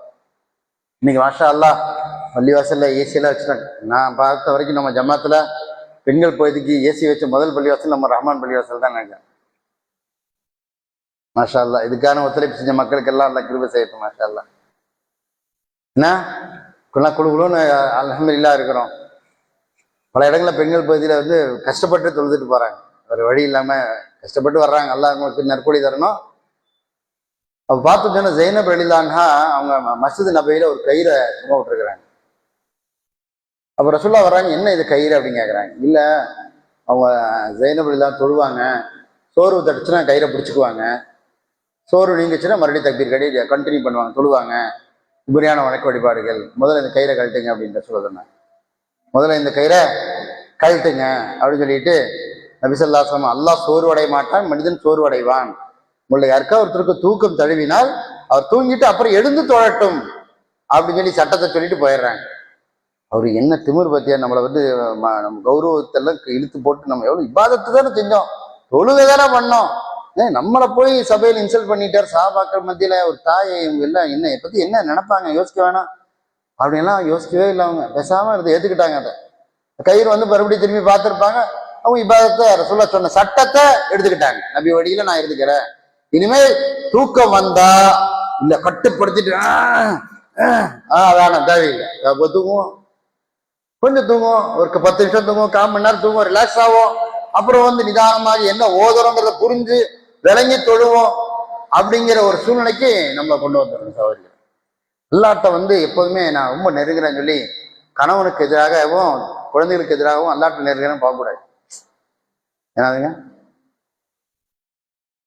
என்ன பண்ணக்கூடாதுங்க, கணவனுக்கு எதிராகவும் குழந்தைக்கு எதிராகவும் அல்லாஹ் நெருங்குறேன்னு நம்ம என்ன செய்யக்கூடாது, போகக்கூடாது. தவக்கல்து அலல்லாஹ் அப்படின்னா என்ன அர்த்தம், கணவனுடைய உதவியில நான் வாழ்ந்துருவேன் அப்படியா? தவக்கல்து அலல்லாஹ்னா முழு பொறுப்பையும் அல்லாட்ட ஒப்படைச்சிட்டேன், அவ்வளவுதான். முழு பொறுப்பையும் அல்லாட்ட ஒப்படைச்சிட்டேன். அல்லாவே நான் ஈமானுடைய ஹை லெவல் தவக்கல். ஏன்னா தவக்கல் அல்லாஹ்னா முழுசா அல்லாட்ட சார்ந்துட்டேன் அப்படின்னா மனைவி குடும்பம் எல்லாத்தையும் விட்டுட்டு நேர பள்ளிவாசலே கதின்னு வந்து உட்காந்துருக்கிறத தவக்கல் அல்லாஹ். அதெல்லாம் கிடையாது. டிஸ்டர்ப் பண்ணும்போது அந்த கடமையை செஞ்சுட்டு அல்லாஹ் சார்ந்து இருக்கிறது. அன்னைக்கு ஹாஜராமையார் வந்து இஸ்மாயில் அலைஹிஸ்ஸலாம் வச்சுக்கிட்டுக்கிட்டு தான் அல்லாட்ட கையேந்தனாங்க, விட்டுட்டு கையேந்தல. மகனும் அம்மாவும் சேர்ந்துதான் ஒரு ஹஜ்ஜுங்கிற கிரியை உருவாகிறதுக்கு தூணா இருந்திருக்கிறாங்க. தவிர என் பையனை விட்டுட்டு நான் அல்லாஹ் சார்ந்திருக்கலாம் போகல. அங்க இப்ராஹிம் அலைஹிஸ்ஸலாம் கட்டளை, இறை தூதர் கட்டளை, மனைவி மக்களை விட்டுட்டு போகணுங்கிறது கட்டளை. அதனால விட்டுட்டு போனார். அந்த 80 வயசுக்கு பின்னாடி உள்ள காலகட்டத்துல விட்டுட்டு போனார், அல்லாஹ்வுக்காக விட்டுட்டு போனார். அப்ப தவக்கல்து அலல்லாஹ் அப்படின்னா உங்க உதவியெல்லாம் தேவையில்லை, போதும். சொல்லி சொல்லி காட்டி காட்டி வேதனைப்படுத்தினால போதும், அதெல்லாம் சொல்லக்கூடாது. ஒருத்தர் சொல்றாங்க, ரசூலுல்லாவே சொல்லி காட்டியிருக்கிறாங்க, ரசூலுல்லாவே சொல்லி காட்டியிருக்கிறாங்க. நம்ம வீட்டுல யாராவது சொல்லி காட்டணும் நம்ம கோபமே வரக்கூடாதுங்க, சரிங்களா?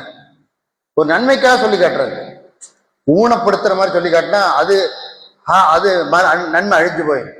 நன்மைக்காக சொல்லி காட்டுறது, ஏமா நீ எப்படி இருந்தா தெரியுமா, உனக்கு கல்யாணம் முடிக்கும் எப்படி இருந்தா தெரியுமா, எந்த சூழ்நிலையில் நான் கல்யாணம் முடிச்சேன் தெரியுமா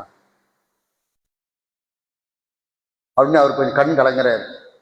ஆமா, பெருசா இல்லாத பெரிய சினிமா ஸ்டார் நீங்க, இதெல்லாம் பேசக்கூடாது. இந்த செலிபிரிட்டிகள் எல்லாம் பார்த்து பார்த்து இன்னைக்கு பெண்களாம் நஷ்டமா போயிட்டாங்க சகோதரிகளை. வேதனைக்குரிய விஷயம். இந்த சேர்ந்து போன்ல ரீல்ஸ் ஓவரா பார்த்து பார்த்து வீணா ஆயிராதீங்க. அதெல்லாம் ஒரு கண்டென்ட், ஒரு வீடியோ கிளிப்பிங். அவங்க உட்காந்து 2 பேர் உட்காந்து வீடியோ உருவாக்கி, வார்த்தை உருவாக்கி, நடிச்சு அதை ஷூட் பண்ணி அதை அப்லோட் பண்ணி விடுறாங்க. நிஜத்துல அவங்க இப்படி இருக்கிறாங்களா? நிஜத்துல அவங்க சண்டை போட்டு தான் இருக்கிறாங்க. நிஜத்துல அவங்க சண்டை போட்டு தான் இருக்காங்க. நல்ல பேர் கோடிக்கணக்கில் பணம் சம்பாதிக்கிறாங்க. இருந்தும் புருஷன் அங்க பொண்டாட்டியா இருக்கா, பொண்டாட்டி புருஷனா இருக்காங்க. யூடியூப் அது என்னது ஞாயிற்றுக்கிழமை நடக்கிற நீயா நானால அங்கேயும் சண்டை போட்டு இருக்கிறாங்க. ஹஸ்பண்ட் ஒய்ஃப் கோடிக்கணக்கில் பணம் சேர்த்தாச்சு, தியாகம் பண்ணித்தான் வாழ்ந்துருக்கிறாங்க, வாழ்க்கை ஆரம்பிச்சிருக்கிறாங்க. ஆனா அங்கேயும் வந்து நின்று, சார் அவன் வந்து சரியில்லை சார், அவ சரியில்லை சார், இன்னுமே கேவலமா வந்துட்டு இருக்கிறாங்க. எதுக்கு இந்த மாதிரி உள்ள விஷயங்கள்லாம் நம்ம பார்க்கணும்? எதுக்கு இதெல்லாம் பார்த்து இந்த மாதிரி ஒரு கணவன், இந்த மாதிரி ஒரு மனைவி, இந்த மாதிரி ஒரு குழந்தை, கற்பனை, இதெல்லாம் இந்த கற்பனை உலகத்துக்குள்ளே போகக்கூடாது. என் கணவர் கோபமா இருக்காரா, அல்நமில இருந்துட்டு போட்டும். என் கணவர் குழந்தை மாதிரி வெகுளியா இருக்காரா, சாமர்த்தியம் இல்லாம இருந்துட்டு போட்டும். ரெண்டையும் ஏத்துக்கிறதும் மனைவியுடைய மன வலிமை. அவதான் அந்த வாழ்க்கையை சிறப்பா கொண்டு போக முடியும். அந்த மாதிரி நேரத்துல எந்த வகையிலையும் அந்த ஊனப்படுத்தாம பார்த்துக்கணும். அப்ப நபி ஸல்லல்லாஹு அலைஹி வஸல்லம் அவங்க ஒரு தடவை ரசூலுல்லாஹை பார்த்து, சஹாபிகள் சில பேர் வாலிப பசங்களாம் சேர்ந்து, புகாரில வரக்கூடிய 4ஆம் வால்யூம்ல வரக்கூடிய செய்தி, வாலிப பசங்களாம் ரசூலுல்லாஹை பார்த்து சொல்றாங்க, ரசூலுல்லாஹ் எங்க வால்ல இன்னும் ரத்த காயமே ஆறல, சில பேர்த்த நீங்க கவனிச்சுக்கிட்டு சில பேர்த்த கவனிக்காம விட்டுட்டீங்களே, நியாயமா இது அப்படின்றாங்க. நேரடியா சொல்லல, அவங்க குழுக்குள்ள உட்கார்ந்து பேசிக்கிறாங்க. இந்த மெசேஜ் ரசூலுல்லாஹ்வுடைய காதுக்கு போகுது. ரசூலுல்லாஹ் அன்சாரிகளை மட்டும் கூப்பிட்டு உட்கார வைக்கிறாங்க. அன்சாரிகளை மட்டும் கூப்பிட்டு உட்கார வைக்கிறாங்க. இந்த மெசேஜ் நம்ம எதுக்காண்டி சொல்றோம்? ரசூலுல்லாஹ் சொல்லி காட்டுறாங்க. அப்ப நம்ம வீட்டுல இருக்கவங்க யாராவது சொல்லி காட்டினா கொஞ்சம் சைலண்ட்ல போட்டு விடுங்களேன், சொல்லுங்களேன். நம்ம வீட்டுல இருக்க கணவர் யாராவது நம்ம சொல்லி காட்டினா என்ன சொல்லக்கூடாதுங்க, என்ன சொல்லக்கூடாது? கோவப்படக்கூடாது. சிச்சுவேஷனை பொறுத்தது. அந்த ஹாஷா நம்மளை டீஸ் பண்ற மாதிரி, இன்சல்ட் பண்ற மாதிரி வந்ததுன்னா அது அல்லாட்ட அவர் போய் சொல்லியாரு. அதே நேரத்தில் அவர் நார்மலா கூப்பிட்டு சொல்ல, என்னம்மா நீ யோசிச்சு பாருங்க, இந்த மாசம் எவ்வளவு செலவாயிருக்கு தெரியுமா, கையிருப்பு எப்படி போயிட்டு இருக்கு தெரியுமா, ஒன்றும் தேவையில்லை, பெருநாள் ட்ரெஸ்ஸை கூட மட்டும் இந்த மாசம் வாங்க மாட்டாங்க, அல்லாஹ் மேல சத்தியமா சொல்லி காமிக்கிறேன். அதுவும் பண்ணக்கூடாது. அவர் ஏதோ ஒரு ஆதங்கத்துல சொல்றாரு, ஒரு வருத்தத்தை சொல்றாருன்னு அக்செப்ட் பண்ணிக்கணும். நபி ஸல்லல்லாஹு அலைஹி வஸல்லம் அன்சாரி தோழர்ல உட்கார சொல்றாங்க, தோழர்களே, அலம் அஜிதுக்கும் வலாலா, உங்கள் எல்லாத்தையும் வழிகேடர்லாம் பார்த்தேன், ஹதாக்குமுல்லாஹ் பி, அல்லாஹ் என் மூலமா உங்களுக்கு வழிகாட்டனா, வன்துமுல் ஃபுக்கரா ஃபஅக்னாக்குமுல்லாஹ் பி, நீங்கெல்லாம் ரொம்ப வறுமை நிலையில இருந்தீங்க, ஹலால் ஹராம சொல்லி கொடுத்து என் மூலமா தான் நீங்க நல்ல செல்வ செழிப்புள்ளவெல்லாம் மாறினீங்க, அன்துமுல் ஆதா, எதிரிகளா இருந்தீங்க, ஃபஅல்லஃபக்குமுல்லாஹ் பி, அல்லாஹ் என் மூலமா தான் உங்களை எல்லாம் பாசம்னா என்ன காட்டி கொடுத்தான், அப்படின்னு சொல்லி சொல்றவர்கள் அன்சாரி உட்காந்து அழுக ஆரம்பிச்சுட்டாங்க. தோழ அல்லாவுடைய திருத்தூர் அவர்களே, நாங்க அப்படி சொல்லல, மூத்தவங்களாம் நாங்க பேசல, இந்த வாலிப பசங்க தான் தெரியாம பேசிட்டாங்க. தோழர்களே, மக்கள் எல்லாம் ஒட்டகத்தையும் ஆட்டையும் கொண்டு போறாங்க. அல்லாவுடைய தூதர், என்ன நீங்க மதினா கூட்டிட்டு போறீங்க, பத்தாதா? இன்னும் அழு அழு அழு அழுன்னு அழுகுறாங்க. மன்னிப்பு எங்களுக்கு அல்லாட்ட மன்னிப்பு கேடுங்க கெஞ்சறாங்க. எல்லாம் சொல்லி காட்டுறாங்க ரசூலுல்லாஹ். அல்ல எம்மூலமா தானே இதெல்லாம் சொல்லி கொடுத்தான், இது எம்மூலமா தானே எம்மூலமா தானே சொல்லி சொல்றாங்க. எதுவுமே ரசூலுல்லாஹ் ஆப்போசிட் சொல்லாம, சரிதான் தூதர் தான் எங்களுக்கு வழிகாட்டி, தூதர் தான் எங்களுக்கு சொர்க்கத்து காட்டு சொன்னார், எங்க தூதர் தான் எங்களுக்கு எல்லா வரையும் வழிகாட்டினாரு, எங்க தூதர் வழியில தான் நாங்க இருப்போம் சொல்லி அவங்க எல்லாம் சரணடைஞ்சாங்களே. நம்ம அந்த சரணடையுமா வேண்டாமா சகோதரி? சரணமே வேண்டாமா? அதனால இந்த சபையில கணவருடைய விஷயத்துல இனிமேல் நிக்கா பண்ண கூடியவங்களா இருந்தாலும் சரி, அல்லது நிக்கா பண்ணி வாழ்ந்துருக்கிறவங்கள கூடியவங்களா இருந்தாலும் சரி, இனிமேல் கணவர்கிட்ட சண்டையே போட்டுறாதீங்க இன்னைக்குள்ள வகுப்பின் மூலமாக. சரிங்களா? உம்மு சலமா ரலியல்லாஹு தெரியும் உங்களுக்கு, அவர் ரசூலுல்லாஹ்வுடைய மனைவிமாரில் ஒருத்தர். ஹுதைபியா உடன்படிக்கைன்னு ஒரு உடன்படிக்கை, அந்த இடத்துக்கு போய் நம்ம உம்ரா பண்ணலான்னு ரசூலுல்லாஹ் கூட்டிட்டு போறாங்க. ஆனா அல்லாஹ் அங்க உம்ரா நாடல, இங்கே நீங்க செய்யணும்னு சொல்லி அல்லாஹ் சுப்ஹானஹு வ தஆலா சொல்லிடுறோம். அங்க செய்யணும்னு சொன்ன உடனே சஹாபாக்கள் ரசூலுல்லாஹ் சொல்றாங்க, திருப்பி செய்ய சொல்றாங்க, செய்யுங்க செய்யுங்கிறாங்க, செய்ய முடியாதுங்கிறாங்க. ஏன்? பக்கத்துல தானே இருக்குது காபத்துல்லா, அவங்க என்ன வேணா பண்ணட்டும், உடன்படிக்கைலாம் கையெழுத்து போட வேணாம், நம்ம போலாம், ஆக வேண்டிய காரியத்தை பார்த்து பத்ரு ஊது எல்லாத்தையும் பார்த்துட்டு வந்துட்டாங்க. இனிமேல் நம்ம ஏன் அங்க போய் தவாப் பண்ணணும், உம்ரா பண்ணணும், அழகை முறை இபாதத் செஞ்சுட்டு ஊருக்கு வரணும் அப்படின்னு சொல்லி பிடிவாதமா நிக்கிறாங்க. அந்த மாதிரி நேரத்துல நபி ஸல்லல்லாஹு அலைஹி வஸல்லம் முஸ்லிமார் இதாட்ட வந்து, ஏன் இப்படி பண்றாங்க அப்படின்னு அப்ப அவங்க சொன்னாங்க, இந்த ஆலோசனை கொடுக்கணும். கணவர் வழியில துடிக்கும் போது, வேதனையில் துடிக்கும் போது, வியாபாரத்து நஷ்டமாய் நிற்கும் போது, எங்கேயாவது அவமானம் தாங்க வேதனையில வந்து தோண்டு நிற்கும் போது, அந்த நேரத்துக்கு உட்காருங்க, ஒன்றும் இல்லை எல்லாம் சரி பண்ணிடுவான், நான் பார்த்துக்கிறேன், எனக்கு கவலைப்படாதீங்க, எங்களுக்காக உழைச்சிருக்கிறீங்க, இப்போ போகட்டும், இனிமேல் சரியாயிடும். யாரோ ஒருத்தன் கடனை ஏமாத்திட்டானா அது நினைச்சு டிப்ரெஷன் ஆகாதீங்க, எல்லாம் வேற வயல் தருவான். ஏதாவது நல்ல வார்த்தை சொல்லி அந்த மனிதனை அப்படியே அமைதியாக்கி சமாதானமாக்கி கொண்டு வர்றது உம்மு சலமா ரலியல்லாஹு அன்ஹா அவங்கள்ட்ட நாம படிக்க வேண்டிய பாடம். என்ன பாடம்? ரசூலுல்லாஹ் நீங்க போய் செய்யுங்க, ரசூலுல்லாஹ் எல்லாரும் செஞ்சிருவாங்க அப்படின்னு சொல்லி ஒரு வார்த்தை கொடுத்த உடனே, அந்த நேரத்துல ரசூலுல்லாஹ் போய் செஞ்ச உடனே எல்லாரும் அங்க அந்த உம்ராக்குறை கிரியெல்லாம் பண்ணிட்டு செஞ்சுட்டு, அல்லாஹ் அடுத்து நமக்கு நாடுவான், அடுத்து நாடுவான்னு சொல்லிட்டு எல்லாம் கிளம்பி போக தயாராகிறாங்க. ஒட்டுமொத்தமான சஹாபாக்களுக்கும் அல்லாஹ்வுடைய தண்டனை வராம உம்மு சலமா ரலியல்லாஹு காப்பாத்தினாங்களே.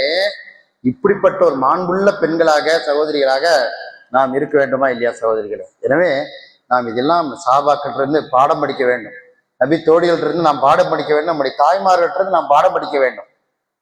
சரிங்களா? உம்மு ஹராம் ரலியல்லாஹு அன்ஹா அவங்களா அல்லது உம்மு வரக்கா ரலியல்லாஹு அன்ஹா அவங்களான்னு தெரியல, 2 பேர்ல ஒருத்தர் எனக்கு நினைவில்லை. நம்ம ஹதீஸ் ரசூலுல்லாஹி ஸல்லல்லாஹு அலைஹி வஸல்லம் அவங்க சொல்லிட்டாங்க அப்படின்னா, முதல்ல அதை நம்ம வாழ்க்கையில என்னைக்குமே முழுசா நம்பிய செயல்படணும். என்ன செய்யணுங்க? என்ன செய்யணுங்க? முழுசா நம்பி அதை செயல்படுத்தணும். அதுல ரிசல்ட் எவ்வளவு லேட்டாக வந்தாலும் பரவாயில்ல, முழுசா நம்பி செயல்படுத்தணும், அவ்வளவுதான்.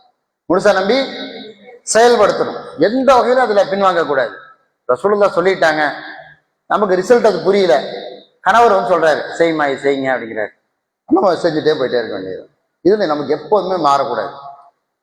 ஆனா ஹதீஸ் எடுத்து காட்டுறாங்க, ஆதாரபூர்வமா காட்டுறாங்க, டெக்ஸ்ட காட்டுறாங்க, ஆதாரமா கரெக்டா காட்டுறாங்க. இப்படி காட்டினா நம்ம என்ன செய்யணும்? அக்செப்ட் பண்ணிக்கணும். சும்மா 19 இப்படி எல்லாம் ரசூலுல்லாஹ் சொன்னாங்க நீ செஞ்சிருந்தா அப்படின்னு சொன்னா அது ஏத்துக்கலாம், ஏத்துக்காமையும் போகலாம். ஆனா ஆதாரமாக பாருங்க ஹதீஸ் பாத்தீங்களா அப்படின்னு சொல்லி காட்டுறாரு. அல்ல ஒரு ஹதீஸ் நம்ம திடீர்னு இமேஜ் அழகான முறை ஒரு இமேஜ் அனுப்பிச்சு விட்டு இதை ஃபாலோ பண்ணா நல்லா இருக்கும்ல அப்படின்னு வைஃப்க்கு அனுப்புறாரு. கரெக்ட் அப்படின்னு, இதை செயல்படுத்துற அருமையா இருக்கும்ல, சரிதான் அல்ஹம்துலில்லாஹ் அப்படின்னு சொல்லி ஒரு ஹதீஸ், ஒரே ஒரு ஹதீஸ் ரசூலுல்லாஹி ஸல்லல்லாஹு அலைஹி வஸல்லம் அவங்க சம்பந்தப்பட்ட செய்தியா இருந்தா அன்னைக்கு நமக்கு நம்புறது கஷ்டமா இருந்தாலும் வாழ்க்கையில் என்னைக்கா ஒரு நாள் இது நடக்குங்கிற நம்பிக்கையோட அப்படியே செயல்முறைப்படுத்திட்டே போயிட்டே இருக்கணும். அதுக்கு அந்த உம்மு ஹராம் ரலியல்லாஹு அன்ஹா அவங்க நினைக்கிறேன், அவங்க ஒரு முறை ரசூலுல்லாஹி ஸல்லல்லாஹு அலைஹி வஸல்லம் அவங்க உம்மு ஹராம் ரலியல்லாஹு வீட்டுக்கு வர்றாங்க. வந்து பார்த்த உடனே கேட்குறாங்க, ரசூலுல்லாஹ் எனக்கு வந்து நான் ஷஹீதா மூத்தாகணும்னு ஆசைப்படுறேன் அப்படிங்கிறாங்க. என்ன ஆசைப்படுறேங்கிறாங்க? உயிர் தியாகம், அல்லாவுக்காண்டி உயிர் தியாகம் பண்ணணும்னு ஆசைப்படுறேன் அப்படிங்கிறாங்க. அல்லாவுக்காண்டி உயிர் தியாகம் பண்ண ஆசைப்படுறாங்க. அப்ப நபிகள் நாயகம் ஸல்லல்லாஹு அலைஹி வஸல்லம் அவங்க சொல்றாங்க, இதான் அவங்க நம்பினாங்க. நம்மள இந்த மாதிரி இந்த விஷயத்துல இல்ல, வேற விஷயங்கள் நம்ம அந்த மாதிரி நம்பணும். அவங்க விஷயத்துல பிரத்யேகமா ரசூலுல்லாஹ் சொன்னாங்க முன்னறிவிப்பு. என்ன முன்னறிவிப்பு? உம்மு ஹராமே, நீங்க இந்த வீட்டிலேயே இருங்க, நீங்க ஷஹீதாவாதான் ஆவீங்க, அல்லாஹ் உங்களுக்கு ஷஹீதுடைய அந்தஸ்தை கொடுப்பான். நீங்க போர்க்களம் வர வேண்டியதில்லை, எங்க கூட வர வேண்டியதில்லை, பெரிய அளவுக்கு இஸ்லாமிய கூட்டத்தோட சங்கமிக்க வேண்டியதில்லை, உங்களுக்கு அல்லாஹ் உங்க வீட்டிலேயே ஷஹீதுடைய அந்தஸ்தை தருவான் என்ற ஒரு வார்த்தைய நபி ஸல்லல்லாஹு அலைஹி சொன்னாங்க. அதை நம்பி அவங்க வாழ்ந்தாங்க. அவங்களுக்கு குர்ஆன் ஓதுறது அவ்வளவு அழகான விருப்பமான காரியம். உம்மு ஹராம் ரலியல்லாஹு அவங்களுக்கு, நமக்கு அது விருப்பமான காரியமா இருக்கணும். அல்ஹம்துலில்லாஹ் இஃப்து மாசெல்லாம் ஆரம்பிச்சு நீங்க நம்ம மஸ்ஜித் ரஹ்மான் ரொம்ப அலங்காரமா இருக்குது.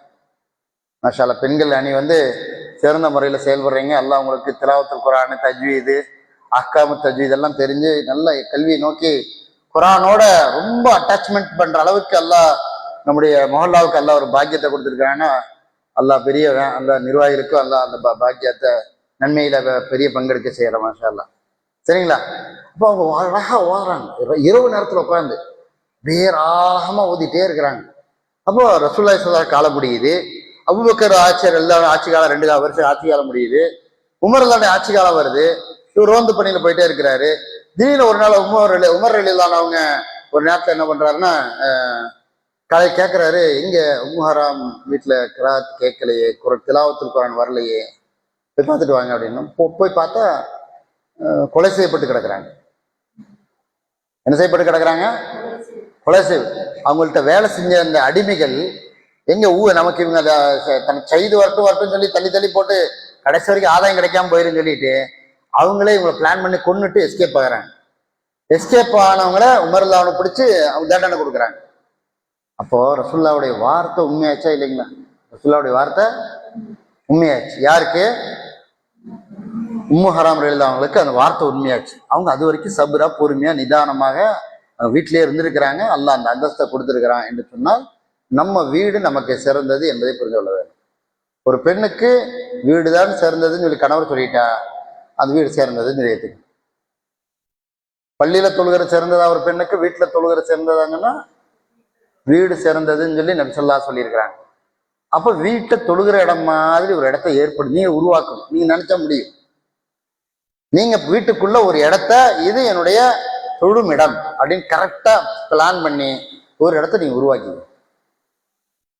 உருவாக்கி புதுசா வீடு கட்டுறவங்க அந்த மாதிரி ஒரு ரூம் உருவாக்கி இபாதத்து செய்யறதுக்கு. ஏன்னா நபி ஸல்லல்லாஹு அலைஹி வஸல்லம் பெண்கள் லா தம்னோ இமா அல்லாஹி, பெண்களை நீங்க பள்ளிவாசலுக்கு போகிறத விட்டு தடுக்காதீங்க, இருந்தாலும் அவள் புயூத்து ஹைருல் லஹுன்ன, வீடு அவர்களுக்கு சிறந்தது, வீடு அவர்களுக்கு வகர்ன ஃபீ புயூத்திகுன்ன, நீங்கள் உங்கள் வீடுகளிலேயே தங்கியிருங்கள், வலா தபர்ரஜ்ன தபர்ருஜல் ஜாஹிலியத்தில் ஊலா, அறியாமை காலத்து பெண்கள் திரிந்ததை போல நீங்கள் சுற்றி தெரியாதீர்கள் வெளியே என்று சொல்லி வீட்டை பத்தி அல்லாஹ் அவ்வளவு வர்ணிக்கிறான். உங்கள் வீடு உங்களுக்கு அமைதி அளிக்கக்கூடிய இல்லம் என்று சொல்லி குர்ஆன் சொல்லி காமிக்கிறது. உங்களுடைய வீடு அல்லாஹ் உங்களுக்கு அமைதியை வீட்டுல கொடுத்திருக்கிறா என்று சொல்லி திருமறை குர்ஆன் சொல்லி காமிக்கிறது. எனவே அன்னை ஆயிஷா ரலியல்லாஹு அன்ஹா அவங்க எப்படிப்பட்ட ஒரு வாழ்க்கை வாழ்ந்தாங்க, ஜைனப் ரலியல்லாஹு அன்ஹா வாழ்ந்த வாழ்க்கை, உம்மு ஹராம் ரலியல்லாஹு அன்ஹா வாழ்ந்த வாழ்க்கை, இப்படி ஏகப்பட்ட நபித்தோழிகள் ரசூலுல்லாவுடைய வழியிலேயே வாழ்ந்து மரணித்திருக்கிறாங்க. நாம் அந்த வழியில் வாழ்வதற்கு எல்லா வகையிலையும் நம்ம தெளிவான முறையில முயற்சிக்கிறோம் இன்ஷா அல்லாஹ். சரிங்களா? அல்லாஹ் சுப்ஹானஹு வ தஆலா நம்முடைய ஈமான பெருக்கி தரணும், நம்முடைய தர்ஜா உயர்த்தணும். ஏத்திகாஃப் இருக்கக்கூடிய சகோதரர்களுக்கு எனக்கு கூடுதலான மெசேஜ் சொல்லணும்னு சொன்னா, அவங்க ஏத்திகாஃப் இருக்கும்போது இறை இல்லம் பேச்சு குறைய வேண்டும். எந்த அளவுக்கு பேச்சை குறைக்கணுமோ பேச்சை குறைக்கணும்.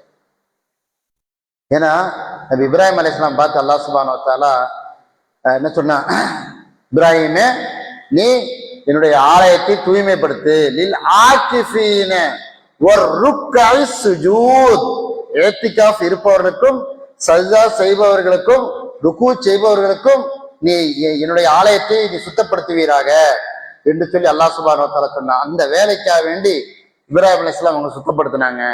இஸ்மாயில் அலைஹிஸ்ஸலாம் சுத்தம் பண்ணிட்டு யா அல்லாஹ் ஏத்துக்கோ யா அல்லாஹ்னு கையேந்தினாங்க. அதனால ஏத்திகாஃப்ங்கிறது இறை நினைவிலேயே இருப்பது. உலக நினைவை விட்டு ஜனாசாவில கூட பங்கெடுக்க கூடாதுங்கிற அளவுக்கு நபி ஸல்லல்லாஹு அலைஹி வஸல்லம் ஓதுனாங்க. ஜனாசால கூட ஜனாசா பங்கெடுக்கிறது ஒரு முஸ்லிமுக்கு செலுத்த வேண்டிய 6 கடமையில ஒரு கடமை. அதுல கூட பங்கெடுக்க வேண்டாம் சொன்னா அப்ப எந்த அளவுக்கு இந்த ஏத்திகாஃப் பேணுதலா இருக்கும். எவ்வளவு நாட்கள் நீங்க ஏத்திகாஃப் இருக்கிறீங்களோ இந்த ஏத்திகாஃப்ல பேணுதலா திலாவத்துல் குர்ஆன் நிறைய ஓதுறது, அல்லது ஒரு நோட்டை வச்சுக்கிட்டு நம்முடைய தவறுகள் என்ன, அது சரி செய்யறதுக்கு என்ன வழி, அதுக்கு மார்க்க ரீதியான ஆதாரங்கள் என்னென்ன யோசித்து பார்த்து அழகான முறையில தொகுத்து நம்ம வாழ்க்கையில இப்படி நம்ம மேம்படுத்திக்கணும், நம்ம குடும்பத்தை எப்படி கட்டுக்கோப்பா கொண்டு போகணும், இன்னும் வருடமெல்லாம் நம்ம குடும்பத்துல இருக்கிற குடும்ப உறவுகள் எல்லாம் எவ்வளவு அழகா கொண்டு போகணும், உறவுகள் எல்லாம் எந்த அளவுக்கு நம்ம அனுசரிக்கணும், இதுங்க மாதிரில நல்ல நல்ல விஷயங்கள் எல்லாத்தையும் யோசிச்சு அல்லாட்ட இந்த அளவுக்கு தொழுகை, திலாவத்துல் குர்ஆன், திக்ர், இந்த 3க்குத்தான் பள்ளிவாசல் உருவாக்கப்பட்டிருக்குன்னு சொல்லி நம்ம சொல்றாங்க. தொழுகை, திலாவத்துல் குர்ஆன், திக்ர், இந்த 3க்கும் தான் இறையிலும் உருவாக்கப்பட்டிருக்கிறது, வேறு எதற்கும் அல்ல என்று நபி ஸல்லல்லாஹு சொல்லியிருக்கிறாங்க. அப்ப இந்த 3 தான் நடக்க வேண்டும். இந்த 3 இல்லாத விஷயங்கள் வராம நம்ம கவனமா பார்த்துக்கணும். சோர்வு கிடைக்கும் போது போய் நம்ம சோர்வை நீக்கிக்கணும். நம்ம ஒரு இஸ்லாமிய பெண்மணி இன்னொரு பெண்மணிக்கு சகோதரியாக வாழ வேண்டும். அவங்களுக்கு உடம்பு சரியில்லைன்னா இதை ஹெல்ப் பண்றது, என்ன கஷ்டம்னா என்னன்னு பாக்குறது, அரவணைக்கிறது, அவங்க டேப்லெட் போட்டாங்களா இல்லையான்னு சொல்லி சின்ன சின்ன உதவிகள், நம்ம சகோதரி முஸ்லீமுக்காக கூட யாராவது இருக்கிறவங்களுக்கு ஹெல்ப் பண்றது, அல்லது அவங்களுக்கு ஏதாவது டயட் ஏதாவது கடைபிடிக்கிறாங்கன்னா அதுக்கு அந்த மாதிரி ஏதாவது ஹெல்ப் பண்றது, இந்த மாதிரி விஷயங்கள் எல்லாம் இந்த ஏத்திகாஃபுடைய நேரங்கள்ல உண்மையான சகோதரத்துவ வாஞ்சி உள்ளவங்களா நம்ம மாறணும். இந்த ஏத்திகாஃபின் மூலமாக அல் முஸ்லிமுல் முஸ்லிமிக்கல் புன்யான், ஒரு முஸ்லிம் இன்னொரு முஸ்லிமுக்கு கட்டடத்தை போன்றவன், அந்த கட்டடத்தை போல வாழ்வதற்கு தயாராகும். அப்படி நம்ம உருவாக்கணும். மரணித்த நம்மளுடைய சேட்டாஜியார் அவங்க கூட சொல்லுவாங்க, என்ன சொல்லுவாங்க, மாஷா அல்லாஹ் அவங்க எல்லாம் மன்னரை வாழ்க்கையை சிறப்பாக்கி தரட்டும். பள்ளிவாசலுக்கு எதிரில் நம்ம குடி வந்திருக்கோம், பள்ளிவாசலுக்கு எதிரில் நாம குடி வந்திருக்கிறோம். பள்ளிக்காரியம் எதுனாலும் நிற்கக்கூடாது.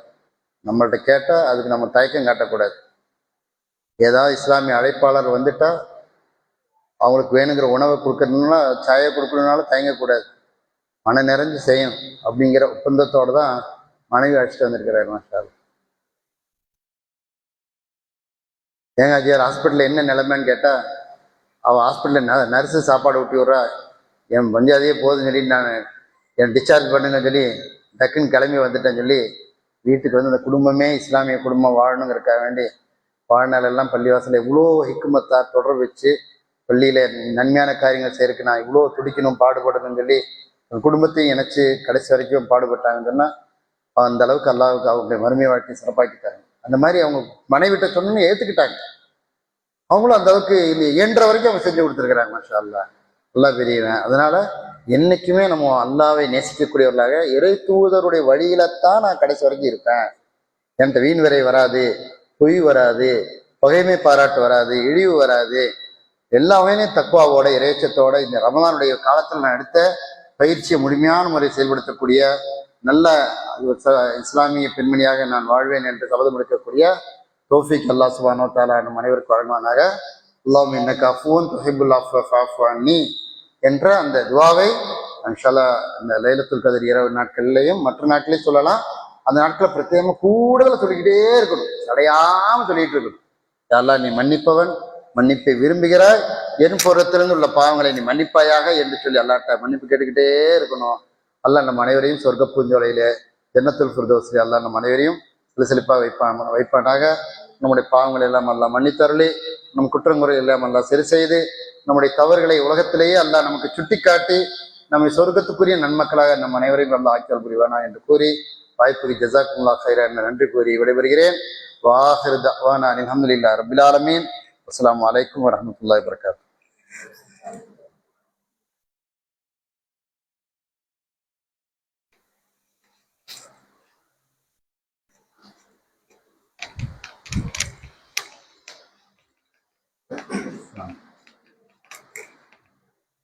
Thank you.